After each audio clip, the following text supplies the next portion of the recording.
Welcome to Paranabhisa's yet another podcast on a very burning and interesting topic, that is Panchkarm, its solutions and complications which we face in everyday life. And thank you everyone for joining with us today. And I am Vaidya Sonal Jiryani, fortunate to welcome very youth icon and an inspiring Vaidya, जिससे हमें बहुत कुछ सीखने को मिलेगा. So I welcome Vaidya Prithviraj Ugle sir for the session. Thank you sir for joining. Yes. We are very fortunate to have you with us today. So Yes. before proceeding, sir, would like to introduction of yours to everyone. Prithviraj Ugle sir. Sir is BAMS VPAMC from Sangli. MD Panchkarm from Dr. D.Y. Patil Ayurved College in 2024. Sir is been practicing as an Ayurvedic practitioner past 13 plus years. So sir has 13 plus years of experience. Sir also graduated from Institute of Business Management in Mumbai, having experience in treating diseases like thyroid, diabetes, PCOD, skin diseases, digestive disorders, arthritis, rheumatoid arthritis, spine disorders with Ayurveda and Panchkarm treatment for all kinds of diseases. Sir is also founder and chief consultant of Vishwa Swasth Ayurveda and Panchkarm Clinic, Pune, with currently 2 branches in Pune, and that is active since April 2012. Sir is currently the secretary of Ayurveda Practitioner Association and chairperson at Saturday Club since 2024. Sir is also joint secretary at Maharashtra Ayurveda Sammelan since 2022. Also deputy medical superintendent at Dr. D.Y. Patil Ayurveda Hospital and Research Center, Pimpri, Pune since 2018. And also sir पूरे भारत में 39 lab test होते हैं जिसमें वो पहले panchakarma specialist हैं जो practice करते हैं. Along with professional experience, sir has excelled in public speaking, leading people, and aced in problem analysis skills and hospital administration. Besides academic interest, sir devotes his time in painting and reading books. Also social works, including proud member of Rotary Club of Nigri, and conducts lectures on Ayurveda awareness in public. So thank you once again, sir, for taking out time for all of us. We are very, very fortunate to learn from your experience, and especially in the topic like Panchkarm. So I welcome you on behalf of everyone, sir. So let's begin with addressing the elephant in the room, sir. Firstly, I'm very curious, like everyone else, is why Panchkarm and why is it really needed in times like these when we have such excellent medicines in Ras Aushadhi and Kash Aushadhi? Is Panchkarm really needed, sir? तो आज का topic जो podcast हमने चुना है वो है पंचकर्म. तो पंचकर्म क्यों इम्पोर्टेंट है आज की इरा में, ऐसा मैम ने हमें क्वेश्चन पूछा है. तो सबसे इम्पोर्टेंट चीज जो आज मैं आप सबको बताना चाहूंगा कि आज की डेट में हमारा जो मोबाइल है वो इंस्टाग्राम, सोशल मीडिया, फेसबुक जो भी है उससे फ्लडेड है. उसमें बहुत सारी चीजें आज नई इस एरा में आ चुकी है, जैसे कि एआई आ चुका है. एआई में आगे जाने के बाद कुछ दिनों के बाद ऐसा भी हो सकता है कि डॉक्टर की शायद जरूरत भी ना पड़े. आज की डेट में आप ऐसा भी देख रहे हैं कि आपके पास जो पेशेंट आते हैं वो ऑलरेडी गूगल करके आते हैं. मेरे पास बहुत बार ऐसा फोन आता है, सर मैंने गूगल किया हुआ है, मुझे विरेचन करना जरूरी है, और आप विरेचन करते हो क्या, और उसके बाद करते हो तो आपकी रेट्स क्या है. बस यही पूछने के लिए पेशेंट आते हैं. वो पेशेंट जो होते हैं वो सेल्फ डायग्नोस्ड होते हैं, उनको डायग्नोसिस खुद ने किया होता है, उसके बाद ट्रीटमेंट क्या करनी है वो भी उन्होंने चूज कर लिया होता है, और उनका भी बस आपसे करवाना होता है, इसके लिए वो आपके पास आते हैं.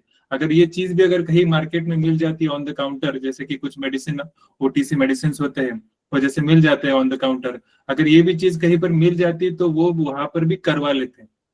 लेकिन हमारा भाग्य अच्छा है कि आजकल पंचकर्म ऑन द काउंटर नहीं होता है, वो उस करने के लिए किसी वैद्य के पास ही हर एक पेशेंट को जाना पड़ता है. तो आगे आने वाला जो एरा रहेगा, जो आगे वाले कुछ वर्ष रहेंगे, उसमें पेशेंट्स डॉक्टर्स के पास कुछ प्रोसीजर करवानी है तो ही जाएंगे. आपने जाना भी होगा कि टेस्ला, एप्पल, ये सारी जो कंपनियां हैं, जो टेक्नो सेवी कंपनियां हैं, वो क्या कर रही है आज की डेट में, आपके हाथ में घड़ी लगी हुई है, अगर आपको हार्ट अटैक आने वाला है तो 5 मिनट पहले ही आपको बता देगी कि आपके खून में ये जो हार्मोन्स बिगड़े हुए हैं या फिर बढ़े हुए हैं, जिसकी वजह से लगता है कि you will be having heart attack. So आज के लिए आपको एम्बुलेंस का कॉल भी चला जाएगा तुरंत आपके बिहाफ पर कि you can reserve this seat in ICU और ये पेशेंट को एडमिट करना है। ये सारी technological advancement already out of India हो रही है, हो चुकी है, तो हमारे पास भी डे बाय डे ये आता रहेगा। लेकिन कुछ चीजें रहेंगी जिसके लिए वैद्य की जरूरत रहने ही वाली है हमेशा। वो क्या है? वो पंचकर्म करना है। तो जैसे पंचकर्म किसके ऊपर डिपेंड करता है, उसका सक्सेस रेशो, अगर उसमें कौन से प्रकार के व्यापद हो सकते हैं, इसके ऊपर आगे हम बात जरूर करेंगे। लेकिन इसमें सबसे इंपॉर्टेंट जो सूत्रधार रहने वाला है वो कौन है? वैद्य। तो वैद्य का इंपॉर्टेंस कितने भी साल होने दो, कितना भी एआई आने दो, कुछ भी होने दो, तो वो वहां से गायब नहीं होने वाला। अगर आप मेडिसिन के बारे में भी जाओगे तो आप बहुत सारे पेशेंट्स होते हैं कि ऑनलाइन डायग्नोस करके मेडिसिन परचेस करते हैं। आजकल जो हम औषधि प्रिस्क्राइब करते हैं उसका भी पूरा एनालिसिस करके ये ऐप दे देता है आपको कि मुझे ये सिम्टम्स है। अगर आप एआई नहीं यूज करते तो चैट जीपीटी आप यूज करना शुरू कर दीजिए। मैं भी कभी कभी थोड़ा यूज कर लेता हूँ।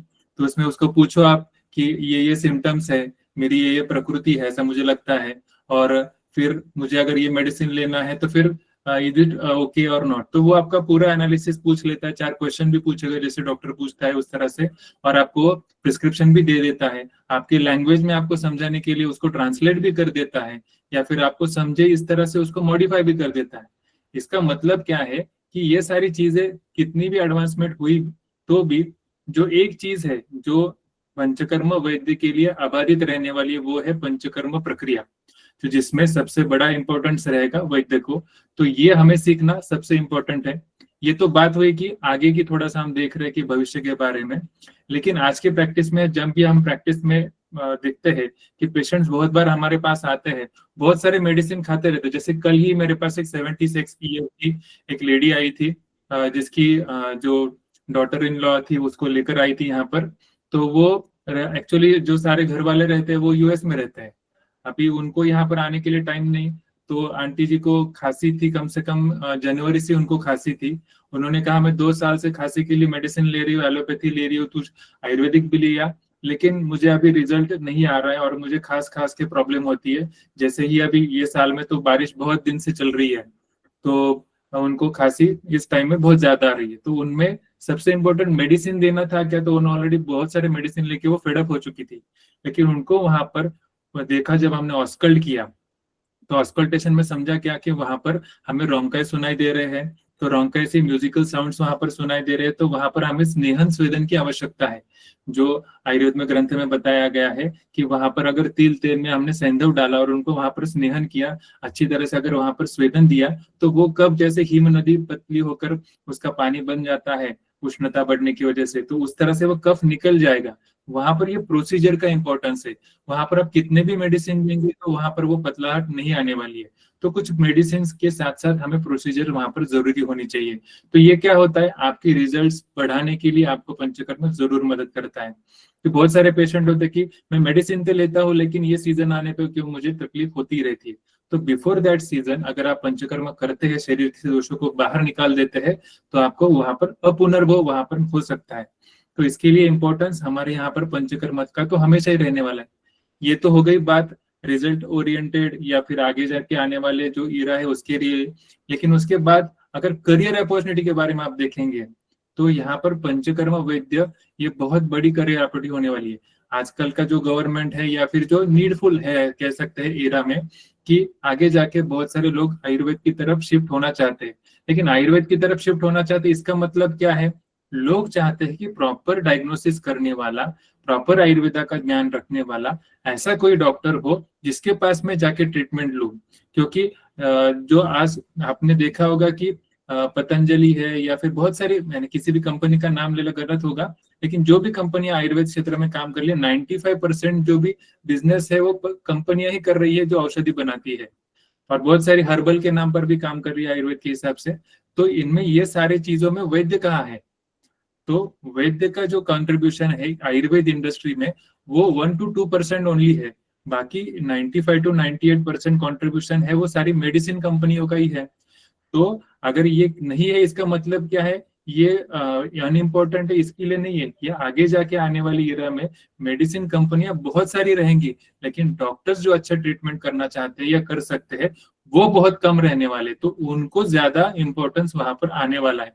अगर हम पंचकर्म करने वाले प्रॉपर वैद्य रहेंगे तो 101% आपके पास ही लोग आएंगे, क्योंकि वैसे तो मेडिसिन काउंटर पे मिलने वाली है, ऑनलाइन मिलने वाली, सभी जगह पर मिलने वाली, लेकिन आपकी स्पेशलिटी क्या रहने वाली है, वो है पंचकर्मा है।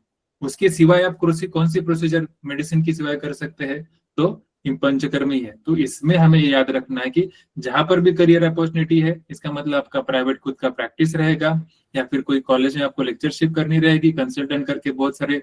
अभी हाँ, एक और बात आई तो उसमें कि अभी कॉर्पोरेट हॉस्पिटल्स में आयुर्वेदा आ चुका है, क्योंकि इंश्योरेंस के अंडर आयुर्वेदा कवर हो रहा है, तो वहां पर भी उनको अगर प्रैक्टिस करवानी है तो वहां पर मेडिसिन डिस्पेंस करने के लिए वहां पर तो ऑलरेडी बहुत सारे डॉक्टर्स है, काउंटर है, लेकिन वहां पर पंचकर्म करने वाले वैद्य जो रहेंगे उनको वहां पर बहुत अच्छी करियर अपॉर्चुनिटी रहने वाली। उसके बाद फॉरेनर्स जो रहेंगे आउट ऑफ इंडिया, जिनको प्रैक्टिस करनी है, या फिर आउट ऑफ इंडिया से जो यहाँ पर आने वाले पेशेंट्स है उनको ट्रीट करना है, तो वो क्यों आएंगे और किसके पास आएंगे? ऑनलाइन मेडिसिन का जो चीज यहाँ पर है वो वहां पर भी है, वहां पर भी उनको मेडिसिन मिल सकते हैं as per there law and सब जो रहेगा। लेकिन उनको अगर यहाँ पर आना है तो जो अच्छा प्रैक्टिस करने वाला पर्सन है, जो वैद्य रहेगा, उसी के पास वो आना प्रेफर करेंगे। तो ये सारी चीजें अगर हम ध्यान में रखते हैं तो आप अगर पंचकर्म निष्णात हो जाते हैं तो आपके आगे वाले जो फ्यूचर रहेगा वो सिक्योर और सेफ रहने वाला है। तो ये कुछ चीजें हैं जो पंचकर्म वैद्य आपको क्यों बनना चाहिए, इसके ऊपर मैं समझ सकता हूँ कि इनको आपको ध्यान में रखते हुए पंचकर्म प्रैक्टिस में आपने अगर नहीं कर रहे हैं तो जरूर स्टार्ट कर दे। भले छोटे छोटे पार्ट्स में करेंगे, कैसे करना है इसके ऊपर भी हम बात कर सकते हैं, लेकिन आपको अगर आयुर्वेद वैद्य कहलाना है तो you should be knowing and doing panchakarma. Yes ma'am. Wow sir, I mean इससे बेहतर आंसर हो ही नहीं सकता था। आपने इतना ब्यूटीफुली एक्सप्लेन किया और मेरे भी बहुत सारे डाउट्स क्लियर किए कि आगे हो सकता है हमें काय चिकित्सा की इतनी जरूरत ना पड़े, बट पंचकर्म हमेशा सर्वाइव करने वाला है। So very well put in sir. Sir as a young vaidya, अगर किसी को इनिशियली स्टार्ट करना है पंचकर्म, तो कौन सी ऐसी बातें हैं जिसको स्टार्टिंग में उसको ध्यान रखना चाहिए सर, इनिशियल प्रैक्टिसेस में सर? यस, अगर आप पहले प्रैक्टिस स्टार्ट करना चाहते हैं तो अभी सबसे पहले तो आपको आयुर्वेद में जैसे कहा है कि पहले शास्त्र को पढ़ो। ऐसा नहीं कि डायरेक्टली आप कोई डेयरिंग करने जाओगे, अति साहस करना वहां पर भी नहीं है, क्योंकि यहाँ पर आप पेशेंट के साथ काम कर रहे हो। यहाँ पर किसी ऐसा नहीं है कि थोड़ा चलो फाइनेंशियल लॉस हो गया तो चलने वाला है, यहाँ पर डायरेक्टली लाइफ का लॉस होने वाला है। तो पंचकर्म जैसे दिखने के लिए आसान लगता है तो वैसा आसान भी नहीं है, और जितना अगर डिफिकल्ट लगता है उतना डिफिकल्ट भी नहीं है। यानी ये थोड़ा कंफ्यूजिंग आंसर रहेगा, लेकिन इसके ऊपर भी हम बात करते हैं। अगर आपको प्रॉपर ज्ञान रहेगा कि ये पेशेंट के साथ क्या हो रहा है, तो वो अगर आपको डायग्नोस करना आ गया तो उसके बाद चिकित्सा देना बहुत मुश्किल बात नहीं है। यानी अगर किसी को इंजेक्शन देना आता है तो वो बहुत बड़ी बात नहीं है, लेकिन कौन सा इंजेक्शन देना है वो जैसे इंपॉर्टेंट रहता है, उसी तरह से कौन सा कर्म करना है वो डिसाइड करना इंपॉर्टेंट होता है। अगर वो आपको प्रॉपरली ज्ञान नहीं रहेगा, अगर आप जैसे कि हमने वैद्य के गुण बताया है, दक्ष तीर्थार्थ शास्त्र तो दुष्ट कर्मा शुचिर्भिषक, तो इसमें से दक्ष तीर्थार्थ शास्त्र होता, दूसरा नंबर का जो पार्ट है तीर्थार्थ शास्त्र होता, यानी इसका मतलब अपन प्रॉपर तरीके से अगर वो पंचकर्म सीख जाते हैं तो उसको एग्जीक्यूट करना ये बहुत बड़ी बात नहीं है। उसके लिए तो पंचकर्म थेरेपिस्ट भी काम कर लेता है, लेकिन हर वक्त वहां पर जो निर्णय लेना होता है वो निर्णय ही बहुत ही इंपॉर्टेंट होता है। जैसे हम व्यापक के बारे में जब बात करेंगे तो इसमें इसका आपको बहुत ज्यादा एक्सप्लेनेशन मिल जाएगा, लेकिन सबसे पहले तो मैं कहूंगा कि पहले आपको पंचकर्म का बेसिक थ्योरेटिकल नॉलेज होना चाहिए कि ये किस तरह से काम करता है, किस तरह से मुझे पेशेंट को डायग्नोस करना है। जैसे आयुर्वेद में बताया कि रोगम आदौ परीक्षित तदनंतरम औषधम, कौन सा मेडिसिन देना है, कौन सा कर्म करना है, ये तो सारी बात की बात है, लेकिन पहले प्रॉपर तरीके से पेशेंट को डायग्नोस करना, रोगम आदौ परीक्षित, उसकी परीक्षा करना, एक बेसिक डायग्नोसिस एस्टेब्लिश करना, ये इंपॉर्टेंट होता है। तो इसके लिए आपको पहले शास्त्रोक्त ज्ञान उसका होना चाहिए। फिर दूसरी बात आती है कि आपको वहां पर जो लगने वाला सेटअप होना चाहिए, फिर जो आपको पंचकर्म के लिए स्टार्टअप लगता है, यानी पंचकर्म का रूम लगेगा, पंचकर्म थेरेपिस्ट लगेंगे, पंचकर्म के मेडिसिन लगेंगे, ये सारी चीजें आपको वहां पर उपलब्ध करनी है।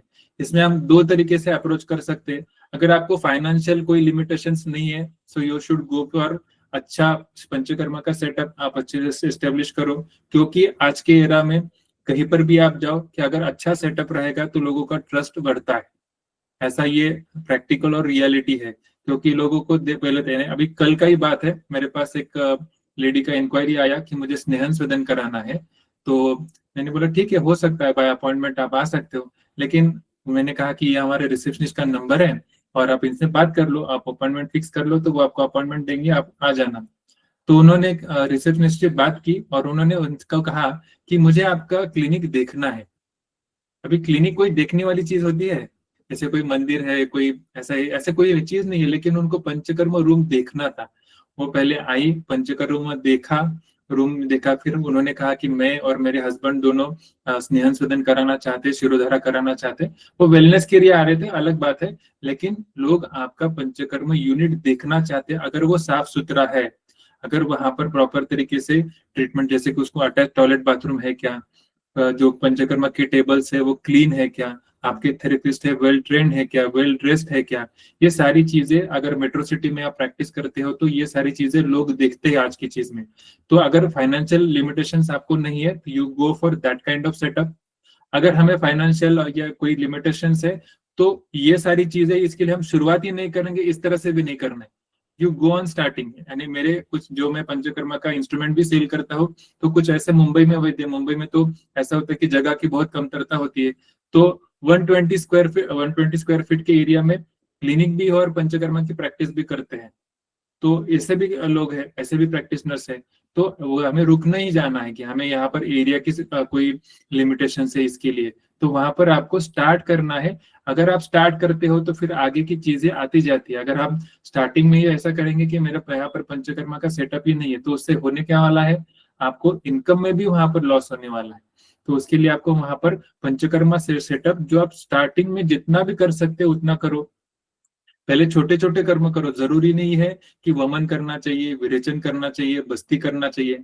पहले आप पेशेंट को मात्रा बस्ती तो दे सकते हो, 5 मिनट का प्रोसीजर है, कॉम्प्लिकेशन कुछ नहीं है, कुछ नियम फॉलो करने की जरूरत नहीं है, मात्रा बस्ती दे सकते हो, पिचू दे सकते हो, स्थानिक लेप दे सकते हो, जो भी स्थानिक चिकित्सा है वो आप वहां पर पेशेंट को कर सकते हो।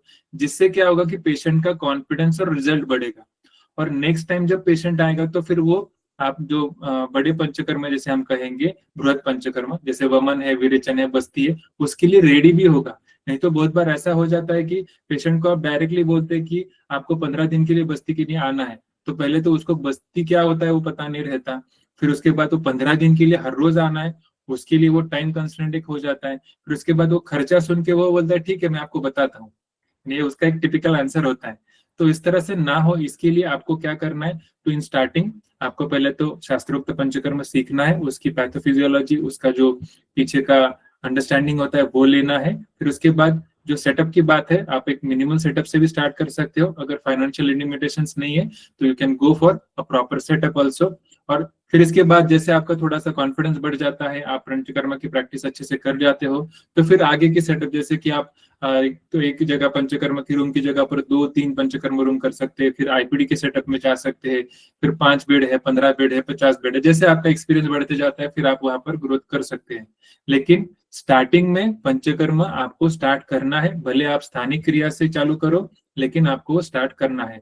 हाँ, फिर कहीं पर अगर किसी ऐसी कम्युनिटी से जुड़ जाओ जहां पर आपको पंचकर्म के रिलेटेड मेंटोरिंग हो सके। समझो आपको कोई केस आती है, जैसे अभी रिसेंटली मेरा जो पंचकर्म का कोर्स पहले से चल रहा है, तो उसमें एक वैद्य को ऐसा परेशानी आई कि विरेचन वो कर रहे थे, तो अभी लेडी पेशेंट है, तो उनका वैसे तो डेट आने वाला था 12 तारीख को, लेकिन विरेचन के 2 दिन पहले ही अभी उनका महावारी का डेट आ गया। अभी उस टाइम पे रोके कि चालू रखे, उनको एक क्वेश्चन पड़ गया, तो उन्होंने मुझे कॉल किया कि इस केस में हमें क्या करना चाहिए, तो फिर उनको वहां पर गाइडेंस मिल गया। तो इस तरह से कोई अगर कम्युनिटी है जहां पर आपको ये कोई जानकारी हो सकती है, मालूमात हो सकती है, तो उस कम्युनिटी से आप ज्वाइन हो जाओ, ताकि इस तरह से कोई अगर आपको क्वेश्चंस आते हैं या फिर कोई दिक्कत आती है तो आपको वहां पर एक अच्छे से गाइडेंस भी मिल सके। तो इस तरह से शुरू करना सबसे इंपॉर्टेंट है। अगर शुरू ही नहीं करते हैं तो कहीं नहीं पहुंचेंगे। तो इसके लिए शुरू करो, बाद में आगे की चीजें तो आ ही जाएंगी। यस, आई थिंक बहुत सारे वैद्यों के बहुत सारे डाउट्स क्लियर हो गए होंगे। ऑल्सो सर, क्या पंचकर्म जब हम प्रैक्टिस करते हैं तो कोई स्टैंडर्डाइजेशन प्रोसीजर्स हैं या एसओपीज हैं जिनका ध्यान हमें रखना ही चाहिए, ऐसा कुछ रहता है? हाँ जरूर। अभी जैसे आप कोई भी अगर हॉस्पिटल में एलोपैथी में जाते हो, एलोपैथी गलत सही वाली बात नहीं है, वो एक थेरेपी है और एक मोडेलिटी है ट्रीटमेंट की। तो वहां पर उन्होंने अच्छी तरह से उनके एसओपी सेट करके रखे हैं। बहुत बार हमारे यहाँ पर ऐसा होता है कि आयुर्वेद में अगर एक ही डायग्नोसिस के लिए एक रुग्ण 10 अगर डॉक्टर्स के पास जाता है, 10 वैद्यों के पास जाता है, तो वहां पर कम से कम 20 से 50 डायग्नोसिस हो जाते हैं। इसका मतलब क्या है, हर एक को उसके बारे में अलग अलग जानकारी लगती है। मुझे लगता है ये रहेगा, कोई कहेगा ग्रहणी है, कोई कहेगा नहीं आपको अग्निमान है, कोई कहेगा नहीं आपको श्वास है, कोई कहेगा और कुछ है। तो इस तरह से अलग अलग अलग तरीके से लोग वहां पर उसको ट्रीट भी करते हैं, सोचते भी है। ठीक है, कुछ चीजों में वहां पर डायग्नोसिस में डिफरेंशिएशन होना जरूरी है, वो भी है। लेकिन जैसे कि अगर आप पंचकर्म करने के लिए आप डायग्नोसिस कर देते हो और वहां पर आपने पंचकर्म का प्रोसीजर अभी एस्टेब्लिश कर लिया कि इसको वमन करवाना है, तो वमन के स्टार्ट से लेकर एंड तक वहां पर आपके पास स्टैंडर्ड ऑपरेटिंग प्रोसीजर होनी चाहिए। यानी पेशेंट को आपने वमन एडवाइस कर दिया, तो उसके बाद सबसे पहले आपको वहां पर ये वमन के लिए अर्ह है क्या, इसका मतलब क्या, ये पेशेंट वमन के लिए इंडिकेशन उसका है क्या, अगर ये आपको डायग्नोसिस में पहले होना चाहिए। क्योंकि हमने जैसे अभी देखा था कि रोगम आदौ परीक्षित तदनंतरम औषधम, उसी तरह से पेशेंट को वमन करवाना जरूरी है। ये पहले आपने डायग्नोसिस कर दिया वहां पर, फिर उसके बाद पेशेंट को वमन क्या होता है, इससे क्या फायदे होने वाले, आपके साथ इसमें क्या होने वाला है, ये काउंसलिंग पेशेंट को करना, ये सेकंड प्रोसीजर है। एक पहले तो थॉट आपके मन में आया कि इसको वमन करना है, लेकिन सिमिलर थॉट और कॉन्फिडेंस पेशेंट में भी आना चाहिए, तो उसके लिए काउंसलिंग करना, क्योंकि आपको डिसीज क्या हुआ है, उसमें पैथोफिजियोलॉजी के अंदर क्या हुई है, फिर उसके बाद आपको वहां पर जो हम ट्रीटमेंट करवाने वाले वो क्यों करवाने वाले, उससे क्या होने वाला है, इस दौरान आपके साथ क्या होगा, ये सारा पूरे पेशेंट को अच्छी तरह से एक्सप्लेन करना है। आप मुझे याद दिलाएगा, मेरा एक पेशेंट का एक रिव्यू है, मैं आपको दिखाऊंगा स्लाइड पे, तो जहां पर पेशेंट को पूरी तरह से प्रोसीजर खुद पेशेंट उसके रिव्यू में एक्सप्लेन करेगा। यानी उस तरह से पेशेंट का अगर एजुकेशन हो जाता है तो फिर हमें क्या समझ में आएगा कि patient is well aware about the procedure. उसमें फिर ये क्या हो रहा है मेरे साथ, इस तरह से पेशेंट घबरा नहीं जाएगा, यानी उसको पहले से वेल इन्फॉर्म रहेगा।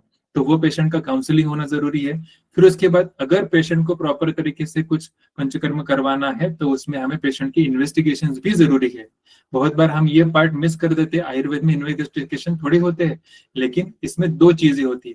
जैसे हमारे जो आचार्य थे, हमारे जो पुराने वैद्य थे, जो नाड़ी परीक्षा करते थे या फिर उनको कुछ अतीन्द्रिय ज्ञान से कुछ चीजें मालूम भी पड़ती थी, लेकिन आज हम अल्पमति वैद्यों में से आज हम वैद्य है जिनके लिए इतनी सारी संहिताएं वैद्य हमारे पूर्वजों को लिखनी पड़ी। तो उनके लिए हमें थोड़ी चीजें अगर फिजिक्स के अपडेशन की वजह से मालूमात हो जाती है तो उसमें कोई बुराई नहीं है। जैसे मेरे साथ के बहुत सारे इंसिडेंट्स ऐसे, जैसे कि एक कपल आता था मेरे पास बहुत सारे दिनों से, जब भी कोई छोटा मोटा जुकाम भी हो जाता है तो आ जाता था, लेकिन जब से मैंने 4-5-10 साल से इन्वेस्टिगेशन करना चालू कर दिया, तब मैंने उनको एक रूटीन इन्वेस्टिगेशन बता दिया, तो दोनों का HbA1c 11। अभी ये अगर हम सोचते भी नहीं, डायबिटीज जैसे कहते हैं हम साइलेंट किलर है, अगर हमको इन्वेस्टिगेशन कराने के लिए बोलते ही नहीं तो फिर उनको पता ही नहीं चलता कि मुझे डायबिटीज है। तो उसका हमारे आयुर्वेद के हिसाब से इंटरप्रिटेशन किस तरह से करना है, उसको ट्रीटमेंट क्या देनी है, पंचकर्म कौन सा करना है, दैट इज अनदर पार्ट, लेकिन इन्वेस्टिगेशन करना बहुत जरूरी होता है। अभी हाल ही में एक केस हुई थी मुंबई में, अगर आपको पता है कि नहीं मुझे पता नहीं, लेकिन जहां पर पेशेंट का काउंसलिंग प्रॉपर तरीके से हुआ नहीं था और पेशेंट का इन्वेस्टिगेशन प्रॉपर तरीके से हुआ नहीं था, तो रक्त मोक्षण जो सिंपल प्रोसीजर है, जो ब्लड डोनेशन, तो बहुत सारे कैंप होते रहते हैं, ऐसा कुछ नहीं है कि हम जग से कुछ निराला कर रहे हैं, लेकिन अगर बस एक 100 ml ब्लड निकालने के बाद पेशेंट को 1 महीने के लिए वहां पर एडमिट होना पड़ा या फिर उसको जो भी कॉम्प्लिकेशंस होने पड़े, उसने सोशल मीडिया पर वैद्य के बारे में जो कुछ कहा, ये सारी चीजें हुई थी। अगर केस नहीं पता है तो बस उसका मतितारत हम ये ले लेंगे कि पेशेंट को प्रॉपर तरीके से काउंसलिंग और उसका इन्वेस्टिगेशन अगर प्रॉपर तरीके से, उनका HB कुछ तो 4-5 था और हमने वहां पर ब्लड लेटिंग किया, लेकिन उससे भी कुछ होने वाला नहीं है, लेकिन पेशेंट का मॉरल डाउन हो जाता है, मेरा HB 5 था, डॉक्टर ने चेक भी नहीं किया और मेरा ब्लड लेटिंग कर दिया। तो इसके लिए बेसिक CBC तो करना, यूरिन रूटीन करना, ये सारी चीजें, अगर आप वमन के लिए जा रहे तो बेसिक ECG करवाना, ये अगर आप चीजें करवाते हैं तो क्या होता है कि पेशेंट के इसमें कॉन्फिडेंस बढ़ जाता है कि doctor is following proper SOP। अभी मेरे पास एक जिसका आज भी पंचकर्मा यहाँ पर पंचकर्मा चालू है, तो उनका ऐसा था कि उनको थाइज रीजन में बहुत सारा पेन था। तो वो कह रहे थे कि मुझे 2 साल से पेन है सब, जब भी मैं बैठ के उठता हूँ या फिर कोई मूवमेंट करने जाता हूँ तो मुझे पेन होता है, बाकी रेस्टिंग में मुझे कोई पेन नहीं। अगर हम इसमें कहेंगे तो शिरा स्नायुगत वात या फिर आमवात या साम संधिगत वात, इस तरह से हम संधियों में उसको पेन नहीं था, मांसपेशियों में था। तो इसमें उसने कहा कि मैंने बहुत सारे मेडिसिन 2 साल से लिए, ये डॉक्टर के पास गया, वो डॉक्टर के पास गया, कुछ एलोपैथी डॉक्टर के पास में गया था, तो यानी किसी डॉक्टर के पास गया था। तो वहां पर ऐसा भी हुआ कि उन्होंने उनको ट्रीटमेंट दिया और उसको अल्सर्स हो गए और उसको यूरिन थ्रू लैट्रिन खून आने लगा। अभी ये उस मेडिसिन का उसके साथ संबंध रहा भी होगा या नहीं भी रहा होगा पता नहीं, लेकिन उन्होंने इन्वेस्टिगेशन उसमें नहीं किए थे और डायरेक्टली उसका ट्रीटमेंट कर रहे थे।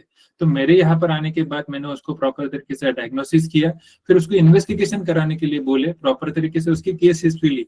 तो जो मेरा अभी नया हॉस्पिटल का काम चल रहा है, वहां पर जो प्लम्बर है उसका वो मामा है। तो उन्होंने कहा कि थ्रू प्लम्बर मुझे उसका ये फीडबैक मिला कि मुझे रिजल्ट आए ना आए मैं इसी डॉक्टर के पास ट्रीटमेंट लूंगा, क्योंकि इन्होंने मुझे पूरी तरह से आधे घंटे सुना, मेरा प्रॉपर तरीके से डायग्नोसिस किया, मेरी इन्वेस्टिगेशन कराए, उसमें कुछ है नहीं देखा और फिर मेरा ट्रीटमेंट चालू किया। और अभी उनका छठा बस्ती है, तो उनको 60 to 70% उनको रिजल्ट आ गया।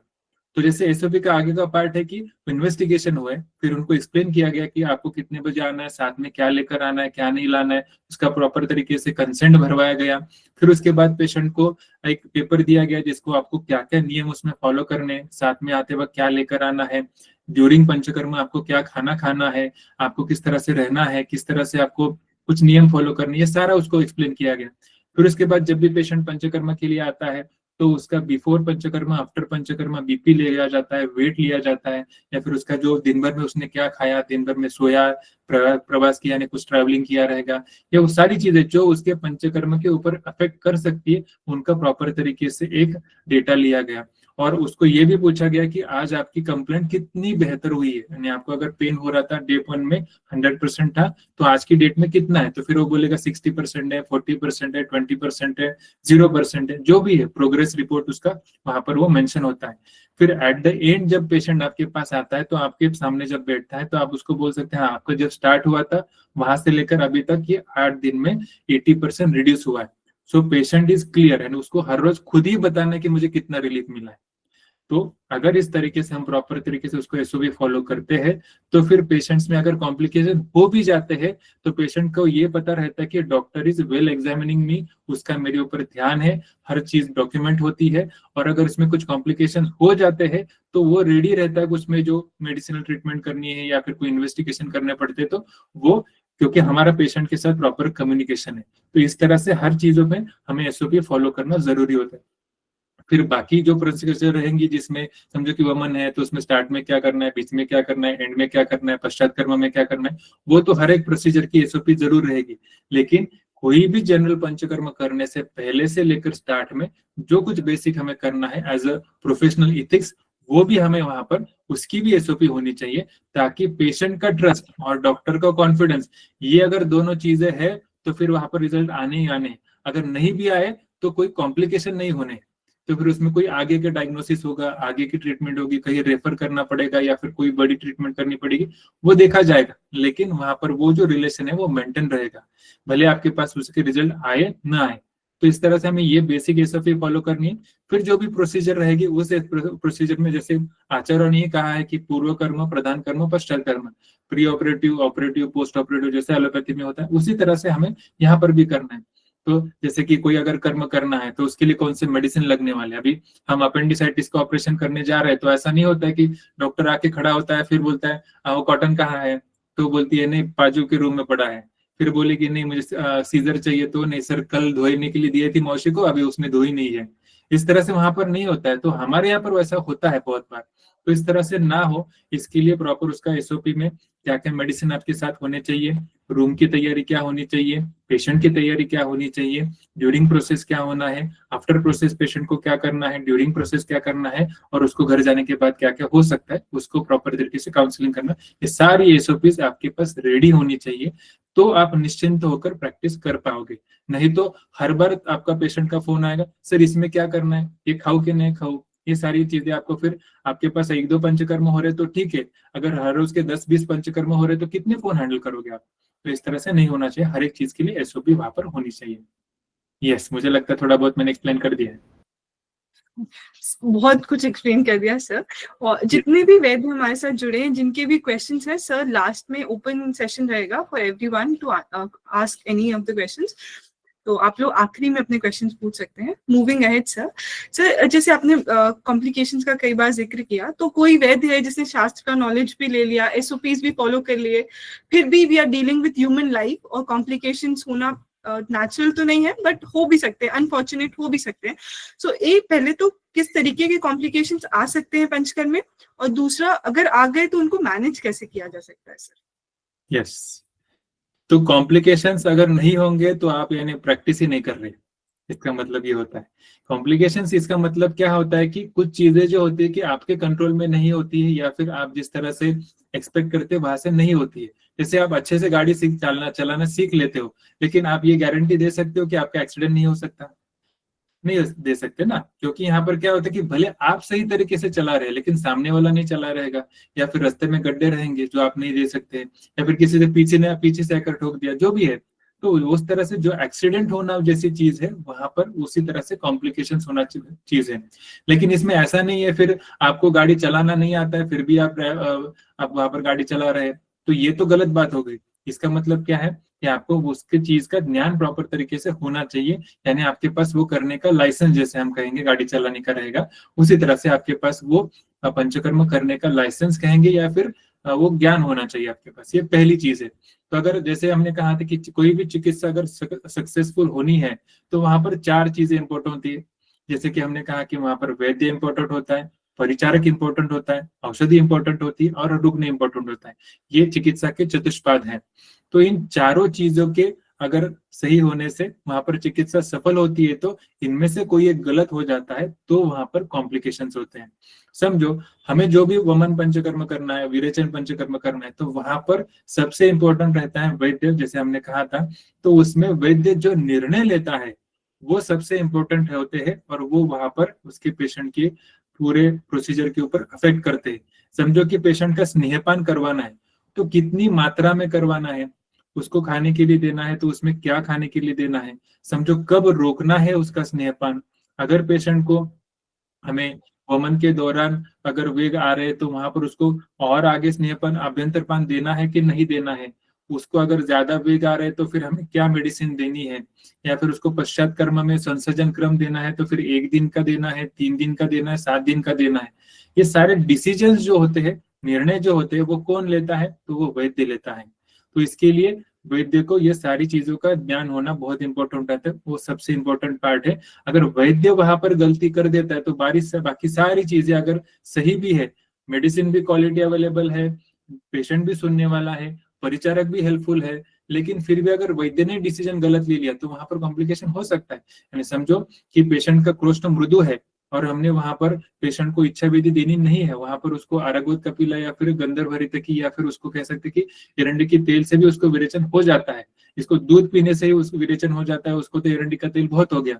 तो वहां पर अगर हमने मिस डायग्नोस करके मृदु कोष्ठ है ना दिखते हो अगर इच्छा विधि दे दी तो पेशेंट को अतियोग हो जाएगा। तो यहाँ पर उस मेडिसिन की गलती थी क्या? नहीं। परिचारक की गलती थी क्या? नहीं। पेशेंट की गलती थी क्या? नहीं। गलती किसकी थी? वैद्य की थी। तो हमें क्या होना चाहिए? उस चीज का प्रॉपर नॉलेज होना चाहिए। तो ये वैद्य का हो गया। फिर उसके बाद जो परिचारक है, हमने तो बोला है कि इसको 10 मिनट के लिए स्वेदन दो, लेकिन पेशेंट ने बोला नहीं अच्छा लग रहा है, जो 15 मिनट लेते हैं, 20 मिनट लेते हैं। तो परिचारक ने बोला हाँ ठीक है, उसको अच्छा लग रहा था तो मैंने 20 मिनट के लिए उसको स्वेदन दे दिया, चलेगा क्या? नहीं। उसको हाइपर पर्सपिरेशन होने की वजह से उसको क्या हो सकता है? वहां पर डिहाइड्रेशन हो सकता है, फेंटिंग हो सकता है। पेशेंट लाइंग डाउन पोजीशन में, उससे बात करती रहनी चाहिए। अगर स्वेदन कर रहे हैं तो उससे बात ही नहीं कि थेरेपिस्ट कहीं और जाके बैठा है, मोबाइल पे कुछ काम कर रहा है, तो जिससे क्या हो सकता है कि पेशेंट को चक्कर आ गया, वो वहां पर उसने कॉन्शियसनेस का चला गया। अगर ये हमें देखा ही नहीं तो वहां पर ये परिचारक की गलती है। अगर उसको वहां पर हम बस्ती दे रहे हैं तो बस्ती का कैथेटर किस तरह से अंदर जाना चाहिए, टुवर्ड्स द स्पाइन डायरेक्शन अगर जाना चाहिए, उसको पता नहीं रहेगा तो फिर वहां पर वो गुदा में क्षत उत्पन्न करने वाला है। या फिर जो तेल है अगर ज्यादा गर्म नहीं करना है तो उसने ज्यादा गर्म कर दिया तो फिर वहां पर दग्धव्रण होने वाला है। तो ये सारी परिचारक की वजह से होने कॉम्प्लिकेशन है। फिर मेडिसिन है, जैसे बहुत बार ये सबसे इंपॉर्टेंट पार्ट होता है कि भले सारी चीजें हम अच्छा परिचारक लाएंगे, अच्छा वैद्य काम कर रहा है तो वो तो मनीषा उसकी रहती है, लेकिन बहुत बार ऐसा होता है कि उसके पास जो मेडिसिन है वो अच्छी क्वालिटी का नहीं आता है, या फिर इन्वेंट्री मैनेजमेंट एक बहुत बड़ा पार्ट हो जाता है कि मेरे पास रेगुलरली पंचकर्म होते नहीं, एक पिछले साल की इच्छा भेदी पड़ी थी तो वही मैंने पेशेंट को दे दी, तो हीनवीर्य औषधि अगर हम पेशेंट को दे देते तो उसी तरह से रिजल्ट एक्सपेक्ट करना गलती होगी। तो वहां पर जो भी हम मेडिसिन यूज करेंगे तो प्रॉपर मात्रा में और पोटेंट और सही डोज के साथ पेशेंट को अगर उसका कोस्ट देखकर दिए जाते हैं तो वहां पर रिजल्ट आने ही वाले। लेकिन जैसे कि औषधि हीनवीर्य है तो वहां पर अयोग होने वाला है, अगर वहां पर मेडिसिन का डोज ज्यादा हो गया तो वहां पर अतियोग होने वाला है, तो वहां से वो सारे कॉम्प्लिकेशंस हो जाते हैं। अभी चलो ये भी मान लेते कि वैद्य भी अच्छा नॉलेजेबल है, वो प्रॉपर तरीके से काम भी करता है, परिचारक भी सुनने वाला है, जो भी उसके गुण है तो वो सारे गुणों से युक्त है, मेडिसिन भी अच्छे क्वालिटी का है, सब है। लेकिन अगर जो पेशेंट है, अगर वो पेशेंट ही अगर खुद को डॉक्टर समझने वाला, वैद्य मानिनस्य जैसे हमारे ग्रंथ में बताया है कि जो मुझे सब पता है, मैंने पंचकर्म किया है, मुझे ये पता है, मैंने बहुत बार किया है, मुझे सब आता है, ऐसा कहने वाला अगर पेशेंट रहेगा तो वो कुछ ना कुछ गड़बड़ी कर देता है।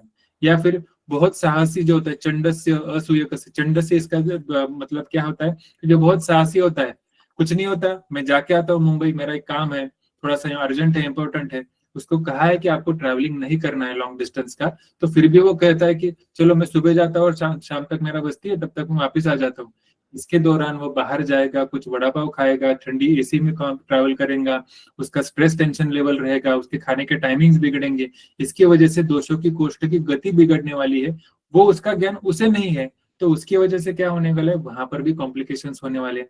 तो ये जो गलतियां पेशेंट की साइड से होती है तो वो इंपॉर्टेंट होती है। इसमें फिर से एक बार रोल आता है, जैसे कि भले रथ में 7 घोड़े लगे हो, लेकिन जो सारथी होता है उसको सबको लगाम हाथ में रखनी होती है। तो इस तरह से पेशेंट का काउंसलिंग करना, उसको बार बार बताते रहना कि वो अति साहस ना करे, जो भी है वो सारी चीजें काउंसलिंग करके उसको बताते रहना, ये वैद्य का काम रहता है। जैसे कि सबसे इंपॉर्टेंट कौन, इसके लिए कौन होता है कि वैद्य होता है।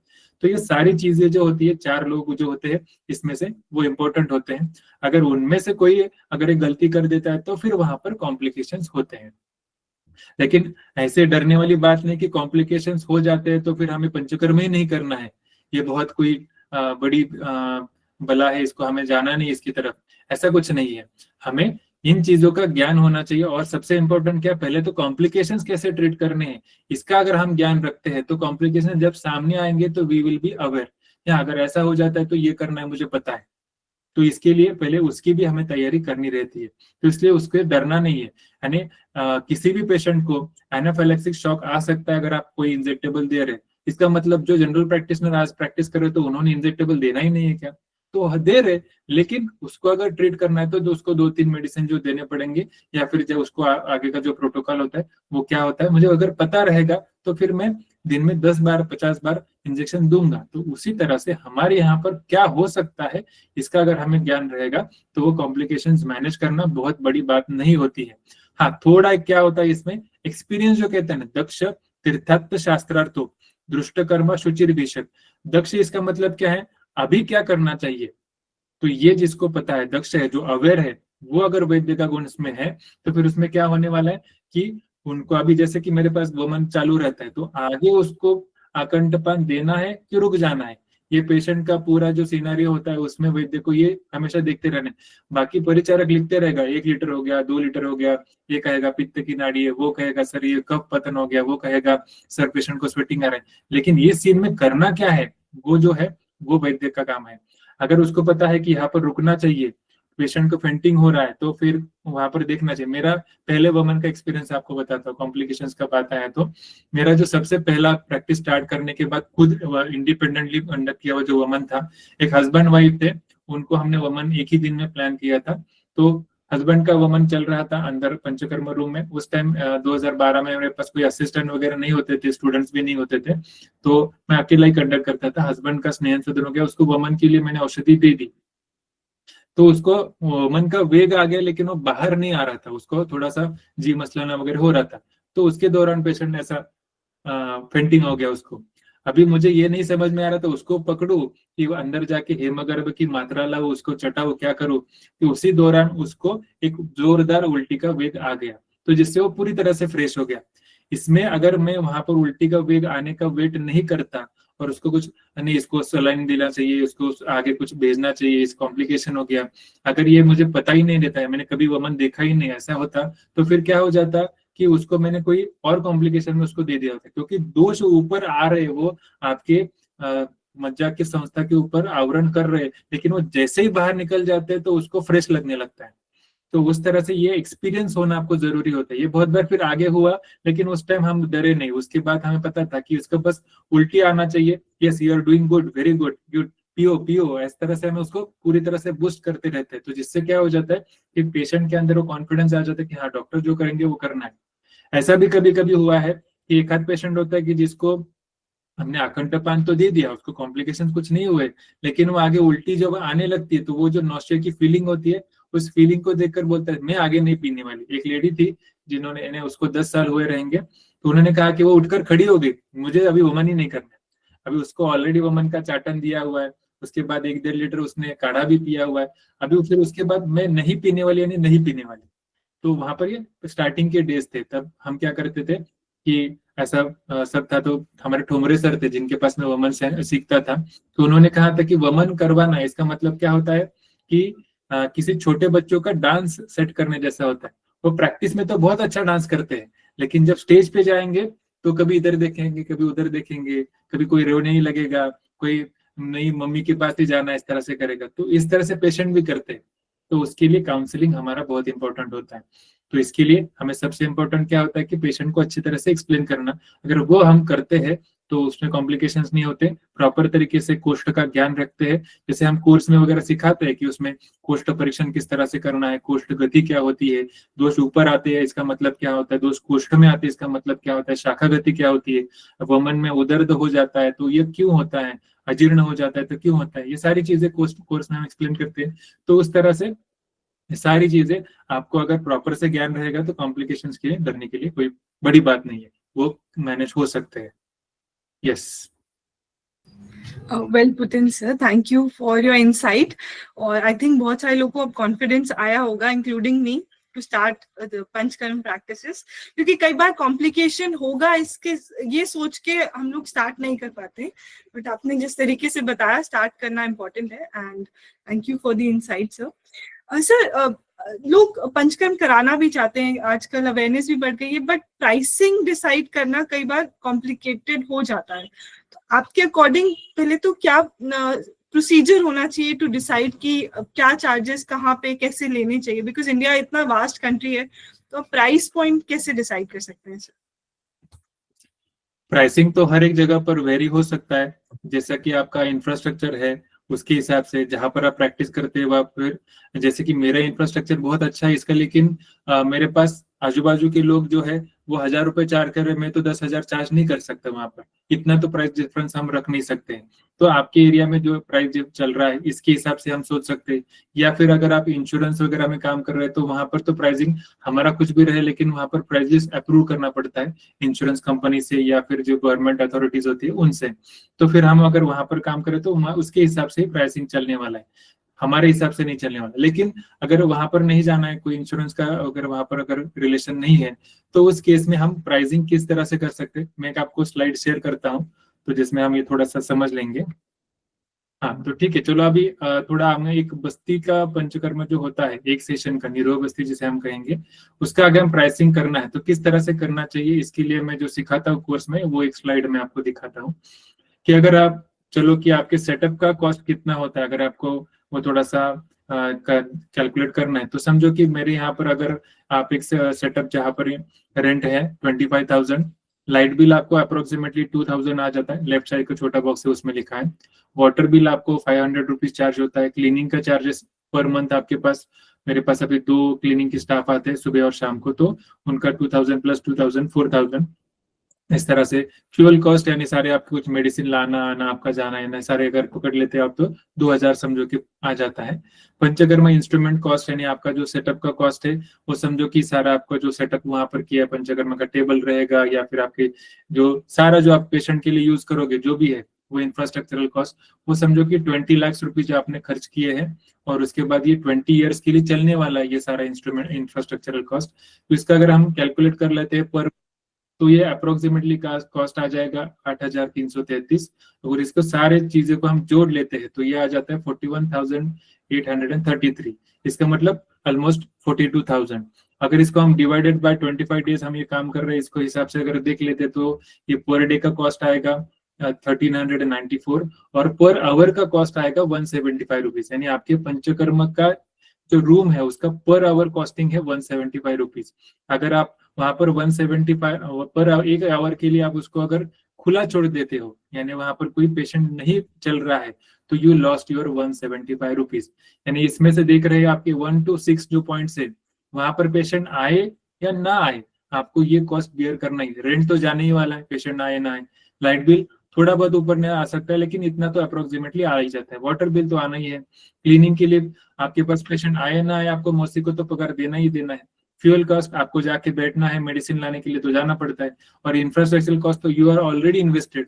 तो ये सारी चीजें जो है तो 1 आवर के लिए आपको 175 रुपीज, ये मेरे एरिया का है। आप आपके नंबर्स डाल के आपका भी कैलकुलेट कर सकते हैं। अगर इस तरह से आपने कैलकुलेट किया तो आपके यहाँ पर 150, 200, 250, 300 एज पर योर इंफ्रास्ट्रक्चर और आपके यहाँ पर जो महंगाई का है उसके हिसाब से ये कुछ ना कुछ तो आ जाएगा। अगर इसको हम ले लेते हैं और फिर अभी आते हैं अपना मेन पंचकर्म बस्ती का जो है उसके ऊपर मटेरियल कॉस्ट है ये 399 पकड़ा है। इसका मतलब क्या है, आयुर्माइंड हेल्थ केयर के जो मेडिसिन आते हैं पंचकर्मा की यानी हमारी जो कंपनी है आयुर्माइंड हेल्थ केयर उसमें हम मेडिसिन भी डॉक्टर्स को सेल करते हैं। तो उसमें ये 339 रुपीज का एरंडम मुलादी निरोबस्ती का एक सेक्शन का किट आ जाता है। तो उसका कॉस्ट हमने यहाँ पर कंसिडर किया है। मैन पावर कॉस्ट अभी ये थोड़े दिन पहले का है, 400 रुपीज पर सेशन। एक थेरेपिस्ट अगर ऑन कॉल आ जाता है आपके पास तो वो हमारे यहाँ पर चार्ज करता है। अभी वो बढ़ के 500-700 भी हो चुका है, लेकिन हमने अगर मिनिमम अगर आपको पहचान वाला है तो उसको भी 400 रुपीज आपको कॉस्ट करता है। इंफ्रास्ट्रक्चरल कॉस्ट जैसे आपने अभी कैलकुलेट किया तो 175 रुपीज रहने वाला है। फिर उसके बाद मार्केटिंग कॉस्ट, आप जो कुछ फ्लायर्स बनाते हो, इंस्टाग्राम पे कुछ डालते हो या फिर जो भी आपका कोई हैंडबिल्स आप छपवाते हो, कोई होर्डिंग लगाते हो, उसका अगर आप एक सेशन के लिए अगर उसका कैलकुलेट जैसे हमने इसका भी किया तो उसका अगर कैलकुलेट कर सकी हमने 15,000 रुपए महीने के लिए इन्वेस्ट किया, उसमें से कितने पेशेंट आए तो पर पेशेंट कॉस्ट, इसे कॉस्ट पर एक्विजिशन CPA कहते हैं। तो ये मार्केटिंग का कॉस्ट वहां पर आ गया। फिर कंसल्टिंग चार्जेस यानी आपने ये जो सारा उसको डायग्नोसिस किया, आपका जो हमें जैसे हमने बोला कि निर्णय लेने का जो आपका एबिलिटी है उसको आपने डेवलप करने के लिए जो 10-15 साल दिए रहेंगे सीखने के लिए प्रैक्टिस के, उसका कॉस्ट अपने 500 रुपीज पकड़ा। और ये 500 रुपीज और ये 200 रुपीज मार्जिन ये अलग अलग है, ये बहुत लोगों को समझ में नहीं आता है। मैंने वहां पर प्रॉफिट मार्जिन 200 ही पकड़ा है, ज्यादा नहीं पकड़ा। इसमें आप 500 भी पकड़ सकते हो एज पर योर एरिया। अगर ये 500 रुपीज आपने कंसल्टिंग चार्जेस पकड़े तो इसमें क्या होने वाला है कि आपको जो आपका डायग्नोसिस करने वाला, जैसे कि थेरेपिस्ट को 400 रुपीज दे रहे हो तो एज ए कंसल्टेंट आपको कम से कम 500, उसके थोड़े से ज्यादा तो मिलने चाहिए। और उसके बाद ये आपका एक ड्यूटी है जिसका आपने काम किया। फिर उसके बाद ये पूरा इंफ्रास्ट्रक्चर बिजनेस आप चला रहे हो तो उसमें कुछ तो मार्जिन आपको अलग से होना चाहिए। तो आपका labour charges as a consultant और आपका प्रॉफिट मार्जिन ये अलग अलग है। फिर यहाँ पर 200 की जगह आप 400-500 भी कर सकते हो एज पर योर एरिया। इसको अगर आप जोड़ लेते हो तो एक पंचकर्मा का निरोग बस्ती का कॉस्ट आता है 1774। तो मेरे यहाँ पर मैं आपको एक पेशेंट को चार्ज करता हूँ 8 रुपीज पर थेरेपी। अगर इसमें अगर मटेरियल कॉस्ट जैसे कि हमारे एरंडम मुलादी निरोग बस्ती का ये है, अगर हम मुस्तादी अपन वहां पर ले ले तो ये ऑलमोस्ट 2000 तक चला जाता है। क्योंकि इसमें क्या होता है कि आपका ये सारी चीजें जैसे कि इसके साथ आप इसमें कुछ सिरोदर ऐड कर लेते हो तो फिर मैन पावर कॉस्ट भी बढ़ जाता है, मेडिसिनल कॉस्ट भी बढ़ जाता है, आपका आवर भी बढ़ जाता है वहां पर। तो सारी चीजें उसके हिसाब से बढ़ती है। तो इस तरह से बेसिक कॉस्टिंग आपको हर एक चीज का कैलकुलेट करना चाहिए। फिर इसको रिलेट कर सकते हैं आपके यहाँ पर एग्जिस्टिंग जो आजू बाजू के डॉक्टर्स है वो कितना ले रहे हैं। लेकिन आपका अगर ये कॉस्ट, ये जो रियलिस्टिक कॉस्ट है ये अगर उससे ज्यादा आ रहा है तो फिर बहुत कम रेट्स लेना आपके लिए खुद के ऊपर जाती होगी, तो ये आपको नहीं करना है। तो जिससे क्या होने वाला है कि आपको ऐसा हो सकता है कि आप वहां पर मेडिसिन तो इतने दे रहे हैं, इतना एफर्ट्स तो ले रहे हैं, लेकिन आप वहां पर पेशेंट के लिए काम जो कर रहे हैं उसमें आपको रिजल्ट्स नहीं मिल रहे, आपको जो मनी अर्निंग होना चाहिए वो प्रॉपर तरीके से नहीं हो रहा है। तो ये बेसिक है जिसको आप समझ सकते हैं। फिर इसी हिसाब से जो गवर्नमेंट के कॉस्ट शीट्स आते हैं या फिर जो इंश्योरेंस कंपनीज के कॉस्ट शीट्स आते हैं उसके हिसाब से आपको आगे चलना पड़ता है। तो इस तरह से आप कैलकुलेशन कर सकते हैं पंचकर्म थेरेपीज में कितना होना चाहिए। हाँ, इसमें ये भी होता है कि ये तो बस्ती हो गया, चलो अगर कुछ चीजें ऐसी होती कि जिसमें हमें हमेशा 500 ही कंसल्टेशन रखना है, ऐसा कुछ नहीं है।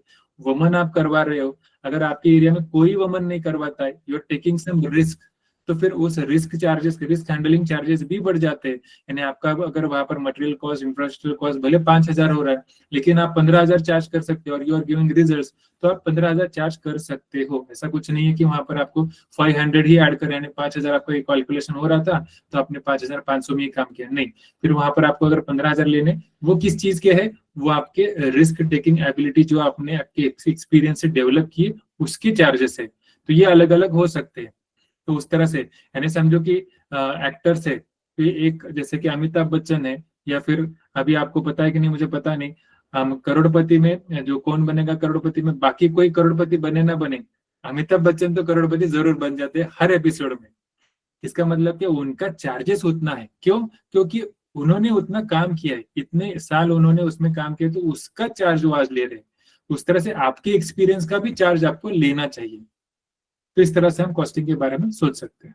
Yes, okay sir. सो और क्या इसमें इंश्योरेंस फैसिलिटीज अवेलेबल होती हैं, या कोई ऐसे वैद्य हैं, आप हैं जो ऐसी फैसिलिटीज यहाँ पर है अवेलेबल है सर?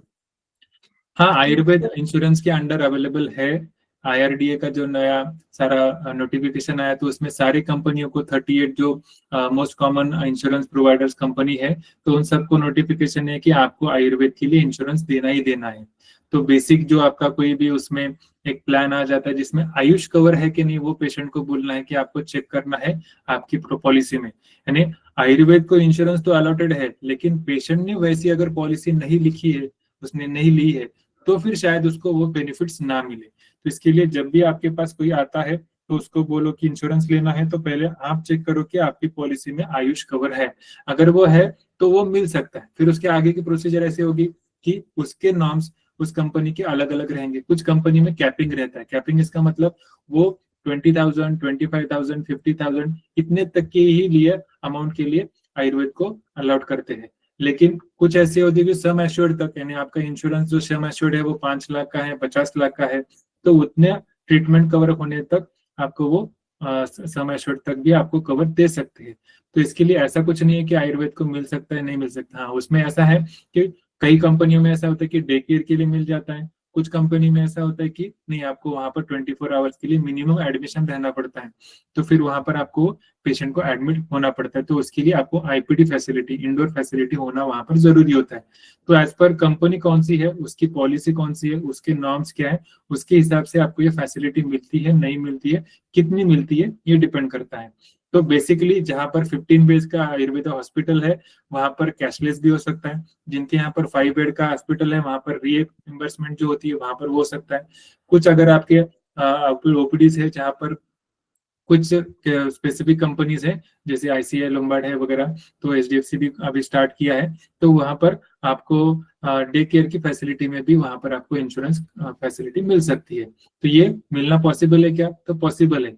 हाँ, लेकिन आपके पास उसके लिए प्रॉपर प्रोटोकॉल होना चाहिए। और हाँ, ये भी याद रखना है कि कोई भी पेशेंट आता है उसको इंश्योरेंस मिलेगा ऐसा नहीं। वहां पर इंश्योरेंस मिलता है, इसका मतलब क्या, रिस्क कवर है।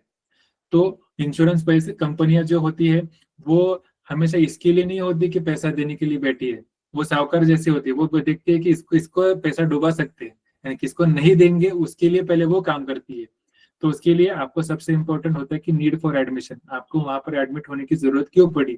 जैसे कि आपको फिर हम वहां पर MRI होना चाहिए, आपको कोई ब्लड इन्वेस्टिगेशन होना चाहिए, आपका डायग्नोसिस प्रूवन होना चाहिए। यानी उनको अगर वहां पर रिस्क के लिए वो पैसा अगर दे रहे हैं तो उनके अगेंस्ट वो देखते हैं कि वो पेशेंट को रियली कुछ हुआ था क्या।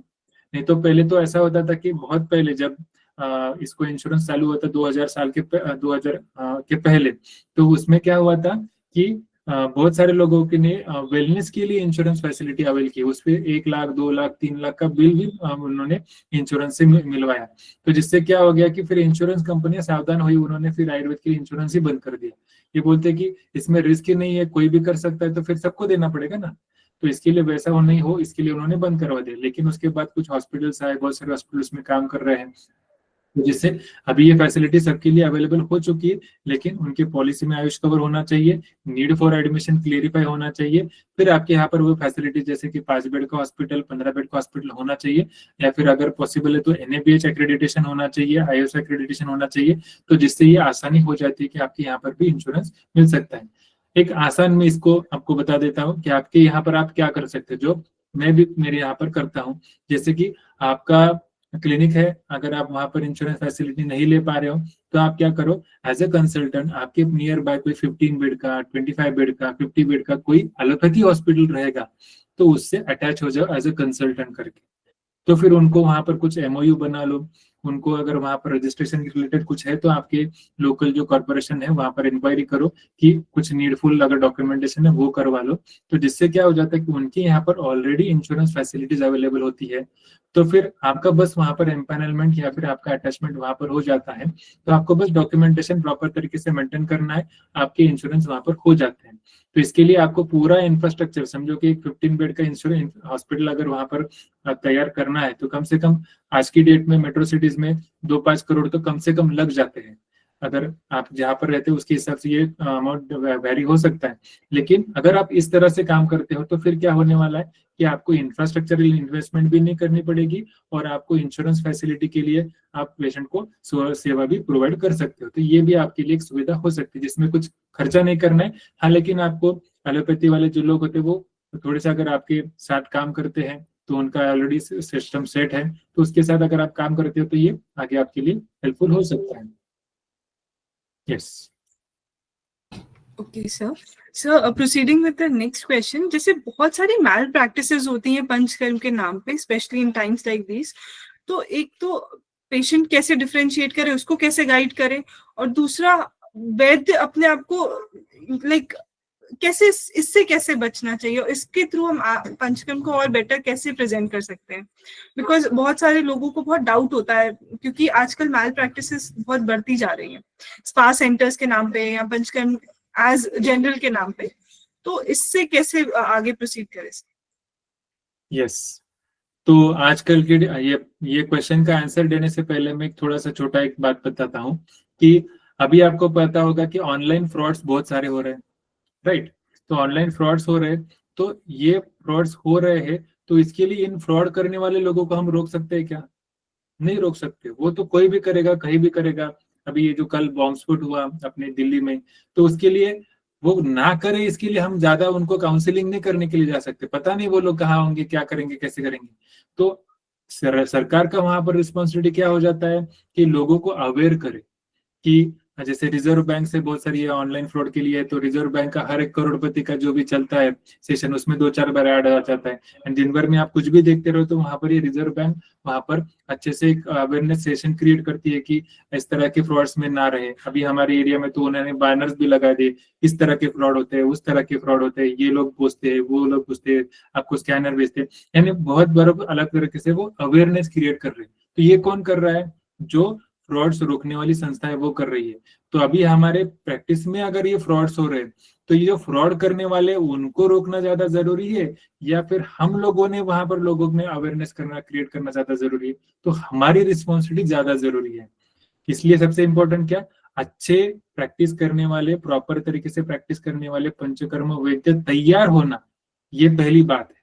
फिर उन्होंने सोसाइटी में अवेयरनेस क्रिएट करना कि व्हाट इज एक्चुअल पंचकर्म, वो दूसरी बात है। फिर अगर ये हम अच्छी तरह से करते रहेंगे तो ये सारी चीजें ऑटोमेटिकली खत्म हो जाएंगी, वो पेशेंट को पता ही रहेगा कि हाँ ये पंचकर्म प्रॉपर तरीके से नहीं है, ये जो बता रहे ये प्रॉपर पंचकर्म है।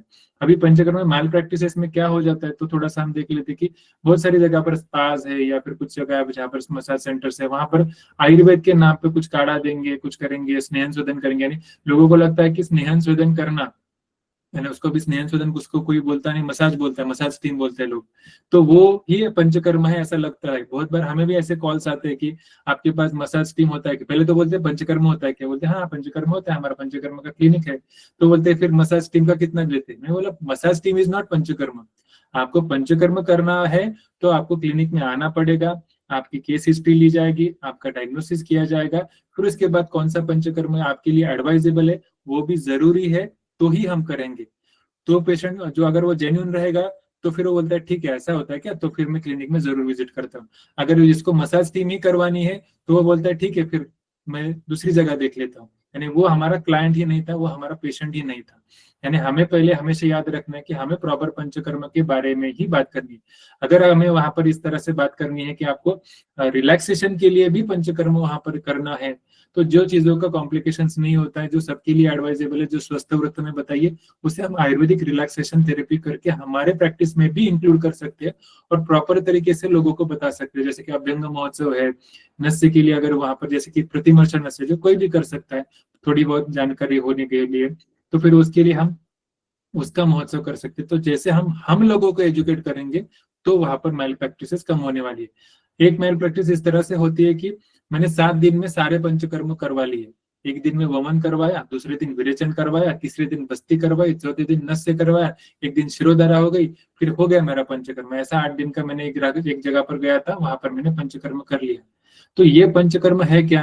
तो ये पंचकर्म नहीं है। एक दिन आप कफ को बोल रहे चलो ऊपर, दूसरे दिन विरेचन हो रहा है तो उसमें बोल रहे नहीं चलो पित्त को चलो नीचे, फिर तीसरे दिन बोल रहे नस्य करेंगे तो उसमें क्या होने वाला है, उसको आप शिरोमार्ग से बाहर निकाल रहे, फिर बोल रहे सब हो गया चलो अभी शांत हो जाओ शिरोधारा करेंगे। और इसके बीच में 2-3 सेशन, सुबह एक शाम में आप मसाज का सेशन ले लेते हैं और उसमें पेशेंट घूम रहा है ठंडी हवा में, कहीं पर वो कोई वाटरफॉल में जा रहा है, क्योंकि नियर बाय कुछ नेचुरल सीनरीज वगैरह होती है वहां पर भी वो घूमने का ट्रैवलिंग का काम कर रहा है। तो फिर ये जो है वो पंचकर्म नहीं है।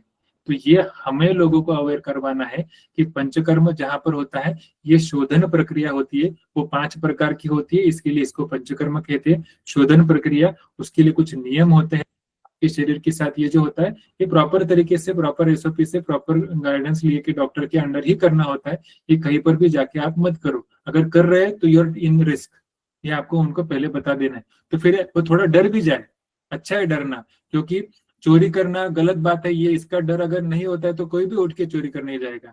तो ये थोड़ा सीरियस बात होनी है, इसके लिए लोगों को पता होना चाहिए कि पंचकर्म इज सीरियस मैटर। जैसे कि ऑपरेशन, हाँ मैंने कर लिया ना, मेरे अपेंडिक्स का ऑपरेशन था, घर में ही कर लिया मैंने, ऐसा होता है क्या कभी? नहीं। उसको आप अच्छा सा हॉस्पिटल देखते हैं, डॉक्टर की डिग्री देखते हैं, प्रॉपर सेटअप देखते हैं, उसके बाद भी जाते हैं तो डॉक्टर ने कौन से जगह से डिग्री ली है, कनाडा से ली है, अमेरिका से ली है, वो भी पढ़ते हैं जाके वहां पर। फिर उसके बाद उसको 10 लोगों को पूछते हैं कि अच्छी तरह से प्रैक्टिस करता है कि नहीं, इसके रिव्यूज कैसे, फिर आप वहां पर अपेंडिसाइटिस का ऑपरेशन करने का डिसाइड करते हैं। उसी तरह से अगर पंचकर्म करना है तो आपको वैद्य में, आपको हॉस्पिटल कौन सा चूज करना चाहिए, आपको वैद्य कौन सा चूज करना चाहिए, पंचकर्म खुद से डिसाइड नहीं करना है, वो डॉक्टर बताएगा। ये सब चीजें आपको वहां पर पेशेंट को एजुकेट करने का काम आपको करना है। पेशेंट खुद से तो कुछ नहीं करने वाला है, वो तो लेमैन है। तो इसके लिए माल प्रैक्टिसेस को अवॉइड करना है तो हमें वहां पर अपना प्रमोशन करना ज्यादा जरूरी है। यस सर हमारे साथ एक डॉक्टर जुड़ी हैं, डॉक्टर ज्योति जी, वो छत्तीसगढ़ से हैं। कह रही है आप पुणे में प्रैक्टिस करते हैं सर, उनके लिए पुणे आना तो पॉसिबल नहीं है, अगर वो पंचकर्म सीखना चाहती हैं तो क्या और कोई तरीका है जिससे वो पंचकर्म इजीली सीख सकती हैं घर पे या अपने लोकेशन में ही? हाँ जरूर सीख सकते हैं हम। जैसे कि पंचकर्म ट्रेनिंग का कोर्स अभी कैसा है कि फिजिकल बाउंड्रीज तो आज की डेट में सोशल मीडिया की वजह से, या फिर ये जो हमारी फिजिक्स की है या फिर टेक्नोलॉजिकल एडवांसमेंट्स हुई है, तो उसकी वजह से आज की डेट में रही नहीं है। तो आप जहां पर हैं वहां से, यानी मेरे पास जो कोई पंचकर्म है, अभी आपको मैं स्लाइड भी शेयर कर सकता हूँ कि मेरे यहाँ पर आयरलैंड से एक यानी वहां पर वो एक्चुअली वो आयुर्वेद सीखने के लिए, ही वॉज लेमैन, उसको मैंने हम पंचकर्म का बस बेसिक इंट्रोडक्शन दिया, उसको पंचकर्म नहीं सिखाया। लेकिन आयरलैंड से भी एक मेरे पास आया था, फिर उसके बाद और कई कंट्रीज से भी आते हैं, कुछ आउट ऑफ इंडिया से पेशेंट भी हमें यहाँ पर ट्रीटमेंट लेते हैं। तो इसका मतलब ऐसा नहीं कि आप जहाँ पर है वहां से पंचकर्म सीखने के लिए यहीं पर आना पड़ेगा। मैंने क्या कहा, स्नेहन करना ये आप आपकी जगह पर सीख सकते हो, स्वेदन करना जो कैसे करना मैंने बता दिया तो आप कर सकते हो, वो बड़ी बात नहीं है। नस्य के लिए औषधि नाक में डालना, उसमें बहुत बड़ा स्किल है, जैसे ऑपरेशन करने जैसा कोई नहीं है। या फिर ये जो प्रोसीजर्स है उसको आप 1 बार 2 बार 3 बार देखकर भी कर सकते हो। इम्पोर्टेंट है कि कब करना, कब नहीं करना है, इसमें कितना डालना है और कब रुकना है। ये सारी चीजों का जो वैद्य का नॉलेज है ना, वो आपको होना चाहिए। यानी कोई भी कंसल्टेंट जो एलोपैथी में प्रैक्टिस करता है वो इस तरह से नहीं करता है कि जाके वो खुद ही ड्रिप लगाता है, खुद ही पेशेंट को इंजेक्टेबल देता है, वो बस लिख के देता है।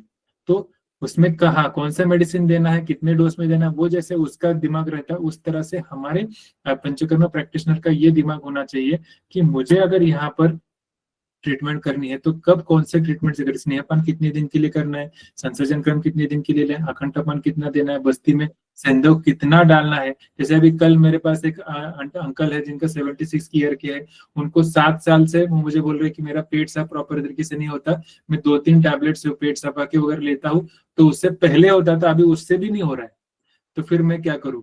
और उनका भी 4-5 दिन तो स्नेह स्वेदन बस्ती चल रहा था, तो उसमें पहले 4-5 दिन तो ठीक हुआ, फिर बोले नहीं हो रहा है अभी, तो उसमें मैंने सेंधव की मात्रा बढ़ाने के लिए कही, फिर बोले हाँ अभी अच्छे से हो रहा है।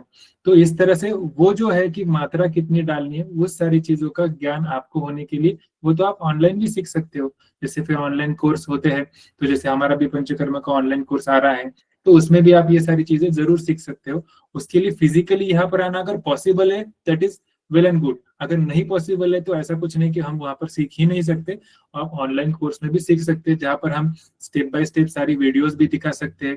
जैसे कि समझो कि अभी कटी बस्ती करना है, तो कटी बस्ती के लिए क्या क्या तैयारी करनी है, फिर उसके बाद उसका आटा किस तरह से गूंदना है, फिर कटी बस्ती लगानी कैसी है, उसके बाद तेल किस तरह से गर्म करना है, उसमें किस तरह से डालना है, कितनी देर के लिए डालना है। अगर कटी बस्ती करते हैं तो फिर जो रीजन होता है वो कितना बड़ा होना चाहिए, वो उसमें हम डायग्नोसिस करते वक्त क्या सोचेंगे कि L5S1 में अगर गैप है पेशेंट को, या फिर वहां पर उसका डिस्क प्रोलैप्स हुआ है, तो फिर उसका लोकेशन किस तरह से सरफेस मार्किंग फाइंड करे, फिर उसके बाद आफ्टर दैट आपको नाड़ी स्वेद करना है। तो ये अगर आपने वीडियो पे देख लिया तो फिर अभी वो तो आसान हो गया टेक्नोलॉजिकल एडवांसमेंट की वजह से, तो ऑनलाइन कोर्स नहीं, आप ये सब सीख सकते हैं, कोई बड़ी बात नहीं है। हाँ कुछ छोटी छोटी चीजें होती है जो अभी आप सब डॉक्टर से, ऐसा नहीं को आप BMS अभी सीख रहे हैं, तो अभी आप सब डॉक्टर से, तो सुई लगाना जो है वो उतना आप आ सकता है आपको, वो कोई मुझे सिखाने वाली बात नहीं है, लेकिन कहाँ लगानी है ये जैसे सीखना है ना, वो इम्पोर्टेंट है।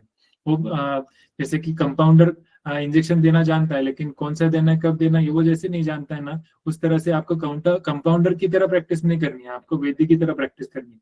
तो इसके लिए स्किल सीखना बहुत आसान है, लेकिन कब करना है वो सीखने के लिए थोड़ा सा नॉलेज होना जरूरी है, वो आप ऑनलाइन भी सीख सकते हो, इसमें कोई प्रॉब्लम नहीं। कोर्स के डिटेल्स आपको चैट बॉक्स में मिल जाएंगे। To all those who are interested, आप लोग चैट बॉक्स जरूर देखें। Sir from my end last question, then हम लोग वैद्यों के कुछ क्वेश्चंस लेना चाहेंगे। सर क्या पंचकर्म प्रैक्टिस करने के लिए MD इन पंचकर्म होना कंपलसरी है, या सिर्फ प्लेन BAMS के बाद भी पंचकर्म प्रैक्टिस की जा सकती है, या फिर कोई और MD स्वस्थ वृत्त है या MD रोग निदान है तो भी वो पंचकर्म की प्रैक्टिस कर सकता है? सर आपका BMS हुआ है इसका मतलब आप आयुर्वेद की प्रैक्टिस करने के लिए अलाउड हो, ये आपको बाय गवर्नमेंट आपको ये मिल गया है कि आपने प्रैक्टिस करनी है। अभी इसके बाद आगे का नॉलेज आप कितना एडवांस में ले ला सकते हो ये आपके ऊपर डिपेंड करता है।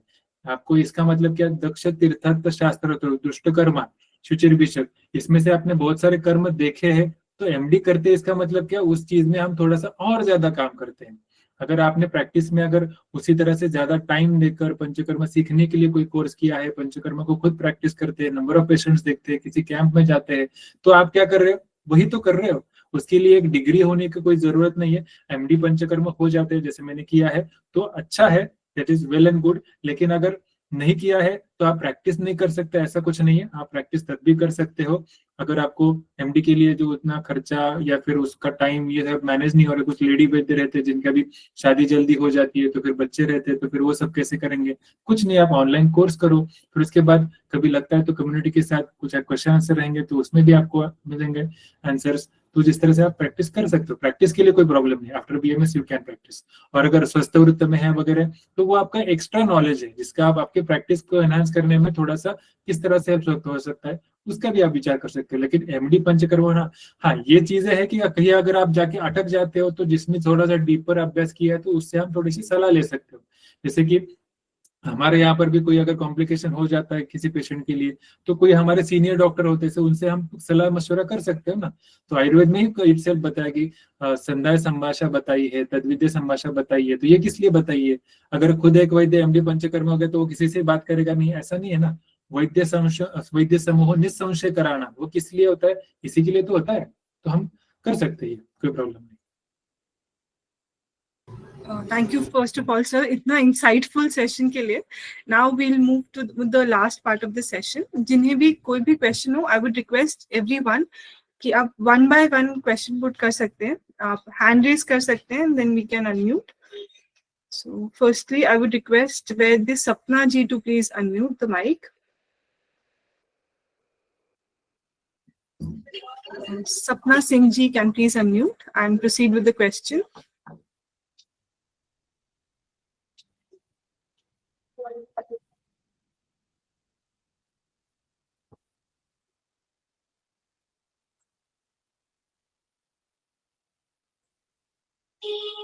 Anyone willing to ask anything can just raise their hands and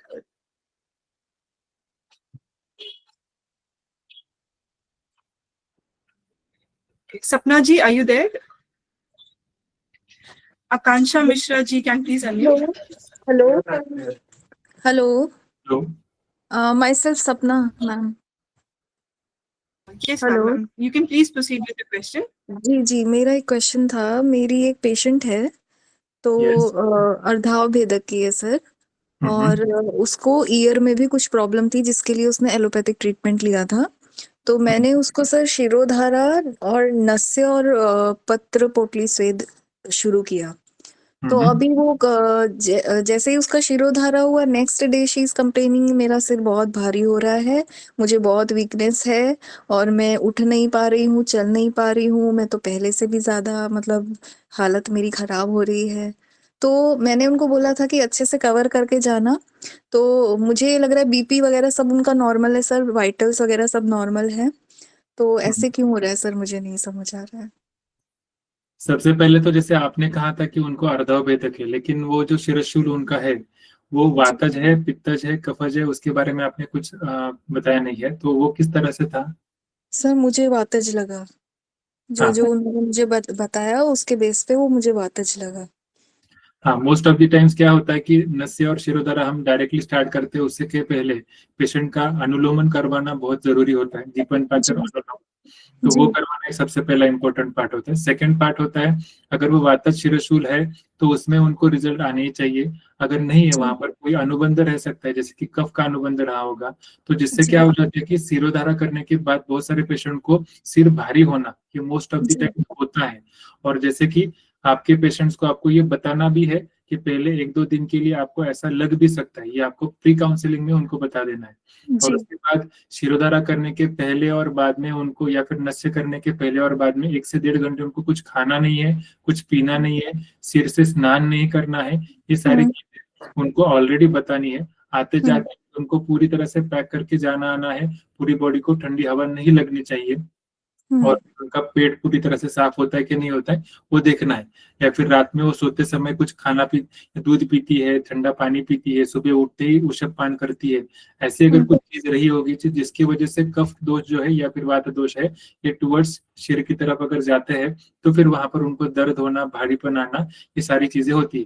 यानी सिंपल आप समझ सकते हैं, वहां पर उनको भारीपन लग रहा है, इसका मतलब वहां पर कफ का आवरण आ चुका है। जी कोई भी चीज ऐसी रही होगी जिसको आपको थोड़ा सा फाइंड आउट करना है कि जो उन्होंने सर मैंने उनको उपशय अनुपशय सब बताया और उनको क्या नहीं करना है सब बताया, कि उनको ठंडी हवा में एकदम से नहीं जाना है, थेरेपी होने के बाद थोड़ा सा खुद को कवर करके वहीं रुके थोड़ी देर फिर जाएं। पर सर डिटेल्स पेशेंट बिल्कुल ठीक दे रहा है, जैसे उसको कॉन्स्टिपेशन भी नहीं है, उसको भूख भी सही लग रही है, मतलब मुझे आम का भी कोई लक्षण उसमें नहीं मिला। तो इसलिए सर मैं मेकआउट नहीं कर पाई कि कहाँ मतलब मुझसे चूक हो रही है। कितनी देर के लिए आपने शिरोधारा की थी? Sir 45 minutes. हाँ, तो ये एक थोड़ा सा इसमें आप कर सकते हो कि आप शिरोधारा कब भी करो ना तो डायरेक्टली 45 मिनट्स के लिए मत करो, start with okay 20 minutes. Patient को पहले ओके ये सर। सिर भारी होना मोस्ट ऑफ द पेशेंट्स में होता है, तो जी कभी कभी नहीं होता है, कभी कभी होता है, तो उसके लिए आप स्टार्ट विद 20 मिनट्स, फिर 25, फिर 30, फिर 35, फिर 40, फिर 45, देन अगेन टेपर ऑफ। तो जैसे हम ओके सर। मेडिसिन में करते हैं ना, तो उस तरह से आप इसको करो। फिर 20 मिनट करने के बाद उसको कोई तकलीफ नहीं हुई और उसके हम्म साथ साथ आपने नस भी किया है, उसको कोई हम्म तकलीफ, then you can go for 25 minute. जैसे हम स्नेहपान में करते हैं ना कि 30 जी है 60 है, मैं उसी तरह से बढ़ाते जाना है। तो इंक्रीजिंग जी। ऑर्डर में जाओ, फिर बंद करते वक्त टोटली ऐसा नहीं करना कि एकदम से बंद करना है। Okay sir. और सर अभी मैं क्या करूं फिर? उसको शिरोधारा बंद आज तो नहीं कराया उसने, फिर नस से हुआ है सिर्फ उसका और पत्र पोटली, तो अभी उसको बंद करूं थेरेपी सर या फिर कंटिन्यू रखूं, कैसे करूं? उनको अभी आज क्या लक्षण दिखाई दे रहे बोल रहे हैं आप? सर वही उसको heaviness in head and weakness बहुत हो रही है सर, उसको बोल रही है कि मुझसे उठा नहीं जा रहा है and हाँ, चला उनको फिर तो फिर थोड़ा उनको आप क्या कर सकते हो, उनको स्नेहन स्वेदन भी कर सकते हैं। तो स्वेदन यानी जैसे हम सर्दी होने के बाद स्टीम लेते जी हैं, उस सर। तरह की मैंने ये। दिया, स्टीम दिया सर मैंने आज ना उसको। और उसको थोड़ा सा उनको धूमपान भी कर सकते हो। जैसे कि जी वमन करने के बाद क्या होता है कि पेशेंट को ये सारे दोष ऊपर आ जाते हैं और फिर नासा और बाकी स्रोतों में अटके हुए रहते हैं। तो उसके बाद जी का संज्ञा स्थापन करने के लिए और वो जो बचे हुए स्रोतोरोध करने वाले दोष है उनका शोधन करने के लिए वहां पर धूमपान किया जाता है। तो उसी तरह से आप धूमपान भी कर सकते हैं, तो उनको फ्रेशनेस आ जी जाए। जी सर। ठीक है yes. Sir. Thank you so much sir. Okay. Next, I would request Akansha Mishra ji to please unmute. So good evening sir and ma'am. Sir मैं लास्ट ईयर की स्टूडेंट हूँ और मुझे ये क्वेश्चन है कि मेरी मदर हैं तो वो डायबिटिक हैं सिंस 10 इयर्स और उनको अभी गाउट मतलब गाउट भी सस्पेक्ट किया जा रहा है और कैटरेक्ट की भी प्रॉब्लम आ रही है, तो उनका ट्रीटमेंट चल रहा है तीनों चीज का। तो मुझे ये पूछना है कि मुझे पंचकर्मा कराना है उनका, तो मैं क्या करा सकती हूँ? उनका HbA1c कितना है? HbA1c से 6.5 है। 6.5 है। गाउट की तकलीफ है तो उनका यूरिक एसिड आपने चेक किया है? और सर चेक तो होता है रेगुलरली, मतलब उनका ट्रीटमेंट चल रहा है। ओके, तो पंचकर्म कराना है तो आप कर सकते हैं। 6.5 HbA1c है तो इसका मतलब क्या बहुत ज्यादा डायबिटिक नहीं है वो। अभी यस सर। डायबिटीज ये बड़ा वास्ट टॉपिक है, इसके ऊपर हम 1.5 घंटा अलग से बात कर सकते हैं कि डायबिटीज और यस हमारा सर। प्रमेह दोनों एक नहीं है, तो उसके हम्म लिए अलग अलग चीजें हम सोचनी पड़ती है। तो लेकिन आप पंचकर्म करा सकते हो तो क्या कर सकते हो, जैसे कि नॉर्मली कोई पेशेंट को हम डायग्नोस करते हो पंचकर्म के लिए, उसका बेसिक इन्वेस्टिगेशन, फिर उसको विलिंगनेस, उनको सारा काउंसलिंग करना, अगर वो प्रॉपर तरीके से कर सकते हो तो कोई प्रॉब्लम नहीं।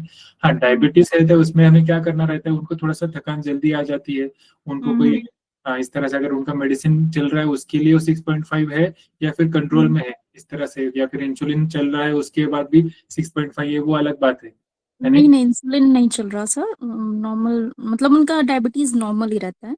नॉर्मल ही रहता है। तो ठीक है, आप हाँ। पंचकर्म तो करा सकते हैं, लेकिन यस सबसे सर। पहले तो डायग्नोसिस करो आप उनका कि उनको कौन से दोष की उनके शरीर में शुद्धि करानी जरूरी है।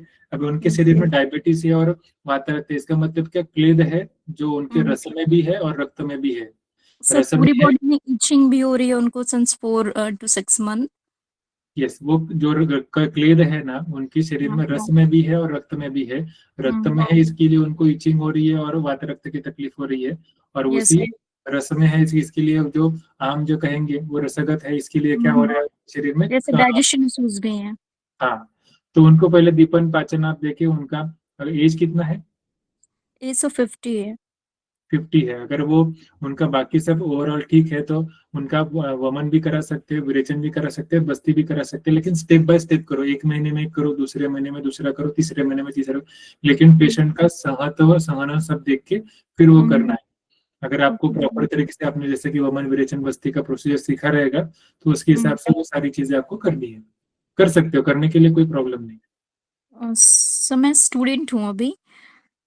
तो किसी आपके जानकार वैद्य के फिर आप थोड़ा सा कंसल्टेशन ले सकते हो, आपके आजू बाजू में जो प्रैक्टिस करते हैं तो उनका आप कंसल्टेशन लो और फिर वहां पर करो। आप खुद से मत करो, क्योंकि अगर आपको एक्सपीरियंस नहीं है तो फिर यस कॉम्प्लिकेशंस हो सकते हैं। Yes sir. Yes. Okay, thank you sir. Kirti ji can please unmute.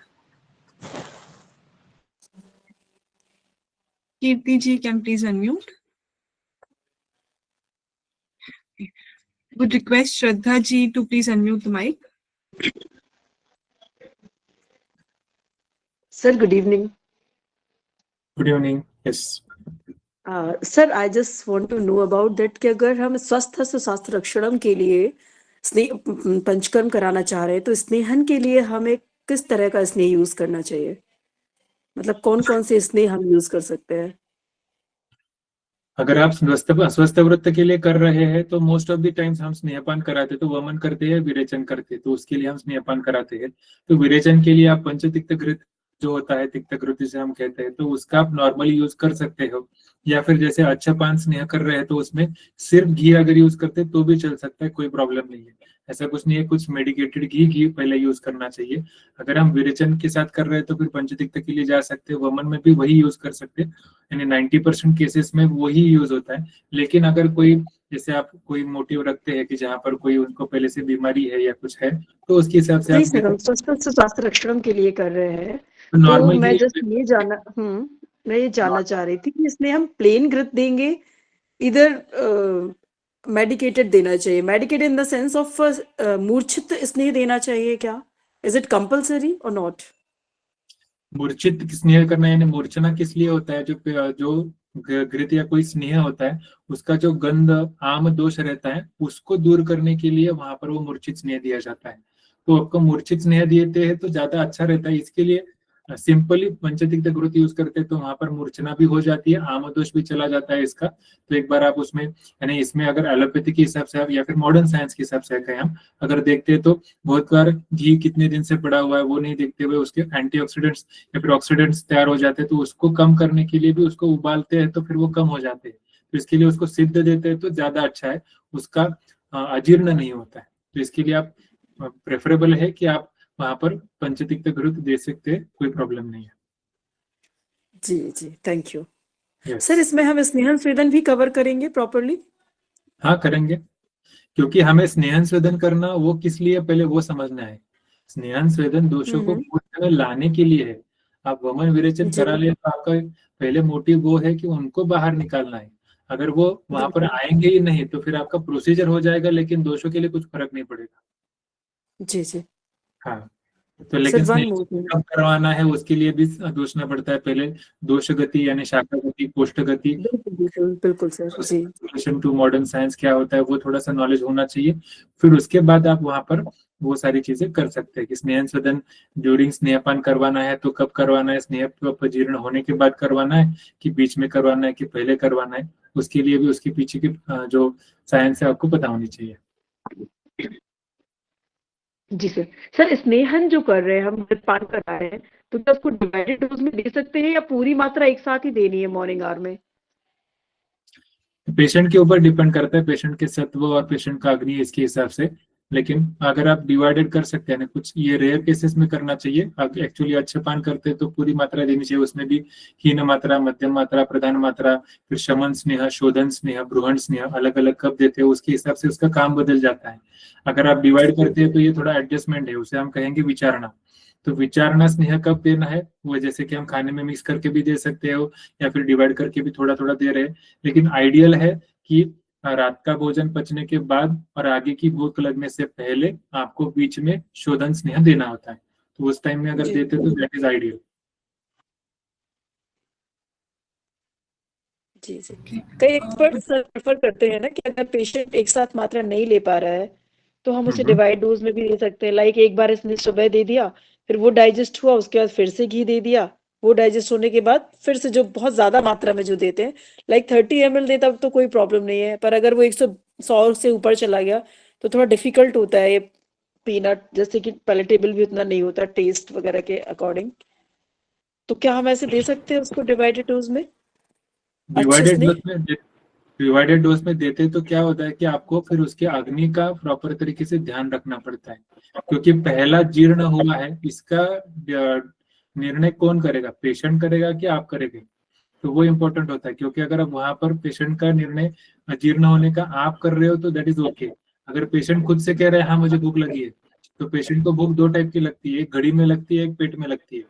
बहुत बार ऐसा होता है कि पेशेंट को 2 बज गए तो वह फिर वो बोलता है मुझे भूख लग गई, एक्चुअली उसको नहीं लगी होती है। मेरे पास यहाँ पर जब भी स्नेहपान करता हूँ मैं पेशेंट को, तो उसको बोलता हूँ कि जब आप स्नेहपान करते हो तो ठीक है आप मुझे मैसेज डाल दो, क्योंकि 6 बजे 7 बजे वो करेंगे, टाइम पे तो फोन करने की नहीं बोलते हैं।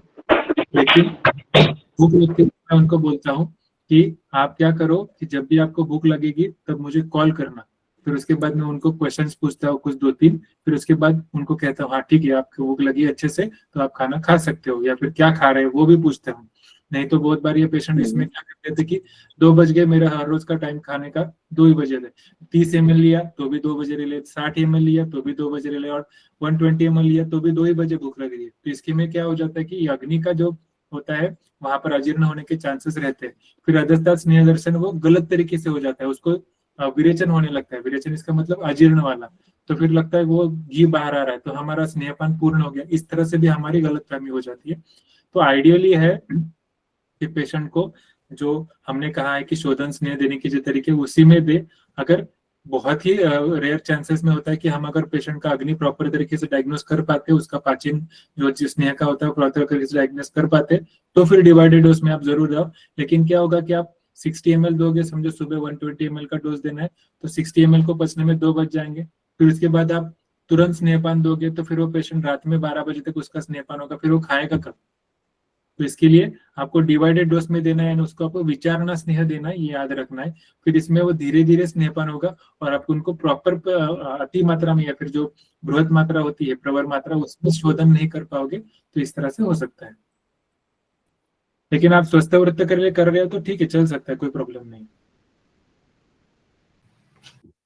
I guess it is 9:30, sir. Should we take the last question or we should end here, sir? Whatever you suggest.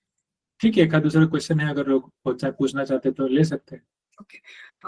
Last question. I would request Asmiya Ayurved ji to please unmute. Hello yes sir. Sir, मेरे पास एक 18 year की female patient आई है आज, बच्चे, उसको HbA1c जो है 12.9 है सर उसका। ओके। तो उसमें क्या किस तरीके से कर सकते हैं सर इसको? ये टाइप 1 है कि टाइप 2 है? सर ये अभी न्यूली डायग्नोज्ड ही है ये पेशेंट ना, टाइप 1 नहीं कहेंगे सर इसको क्योंकि इसका तो अभी हुआ है डायबिटीज। हाँ, तो उसका ओबेज है कि लीन है, कैसी है? ओबेज है सर। ओबेज है। कितना है वेट उसका अप्रोक्सीमेटली? उसका 120 है सर, हाइट 5'7" है, 120 वेट है उसका। हाँ, तो फिर ये टाइप 2 ही रहा होगा मोस्टली। उसका जैसे हिस्ट्री लिया होगा तो उसमें आपने देखा उसका खान पान किस तरह से वगैरह? सर टोटली जंक फूड पे ही डिपेंड है वो बच्ची जो है। तो इसमें आपको सर पंचकर्म के ज्यादा आपको उनको काउंसलिंग करनी पड़ेगी, क्योंकि पंचकर्म करने के लिए जाओगे और उनका खान पान ठीक तरह से नहीं रहेगा ना तो पंचकर्म में कॉम्प्लिकेशंस हो जाएगी। क्योंकि ये सारे पेशेंट होते ना उनको उनका जो कह सकते हैं कि जैसे कि हमने आयुर्वेद में बोलता है कि असात्म इंद्रियार्थ संयोग, जो मिथ्या योग, हीन योग, अति योग होते हैं, वो सारी चीजें क्यों होती है? क्योंकि वहां पर हमारी बुद्धि प्रॉपर तरीके से नहीं करती, प्रज्ञापराध वहां पर होता है। तो ये सारे पेशेंट जो जंक फूड खाने वाले, लेट सोने वाले, लेट उठने वाले, कुछ भी खाने वाले, ये सारे उनमें सबसे स्टार्टिंग का पार्ट होता है प्रज्ञापराध। उनका प्रॉपर तरीके से काउंसलिंग नहीं हो पाता है तो फिर हम पंचकर्म के लिए भी भले जाए तो उसमें वो प्रॉपर तरीके से फॉलो नहीं करते हैं।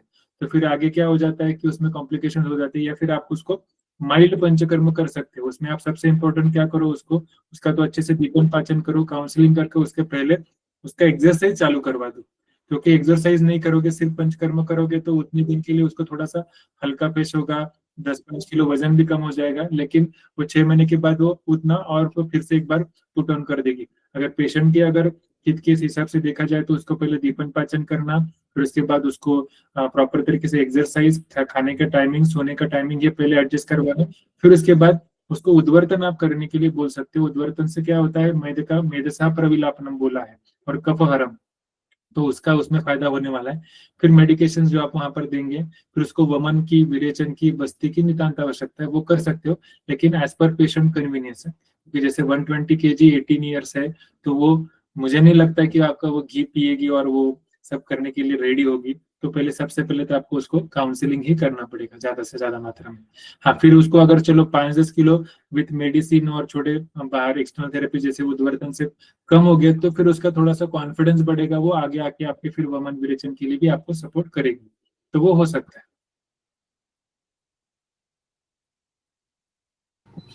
I guess you got your answer. Sir वैसे तो हम आपको रोकने का मन ही नहीं कर रहा है. We are so delighted to listen to you, but time restraint और टाइम कंस्ट्रेन होने की वजह से we should end it here now. And so firstly, thank you so much for taking out time for all of us. It was an absolute pleasure to listen to you, sir.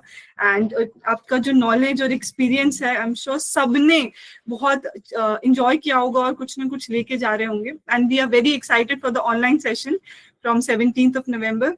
We will meet again, sir, and we're very excited to see you again on the platform, sir. Thank you so much once again.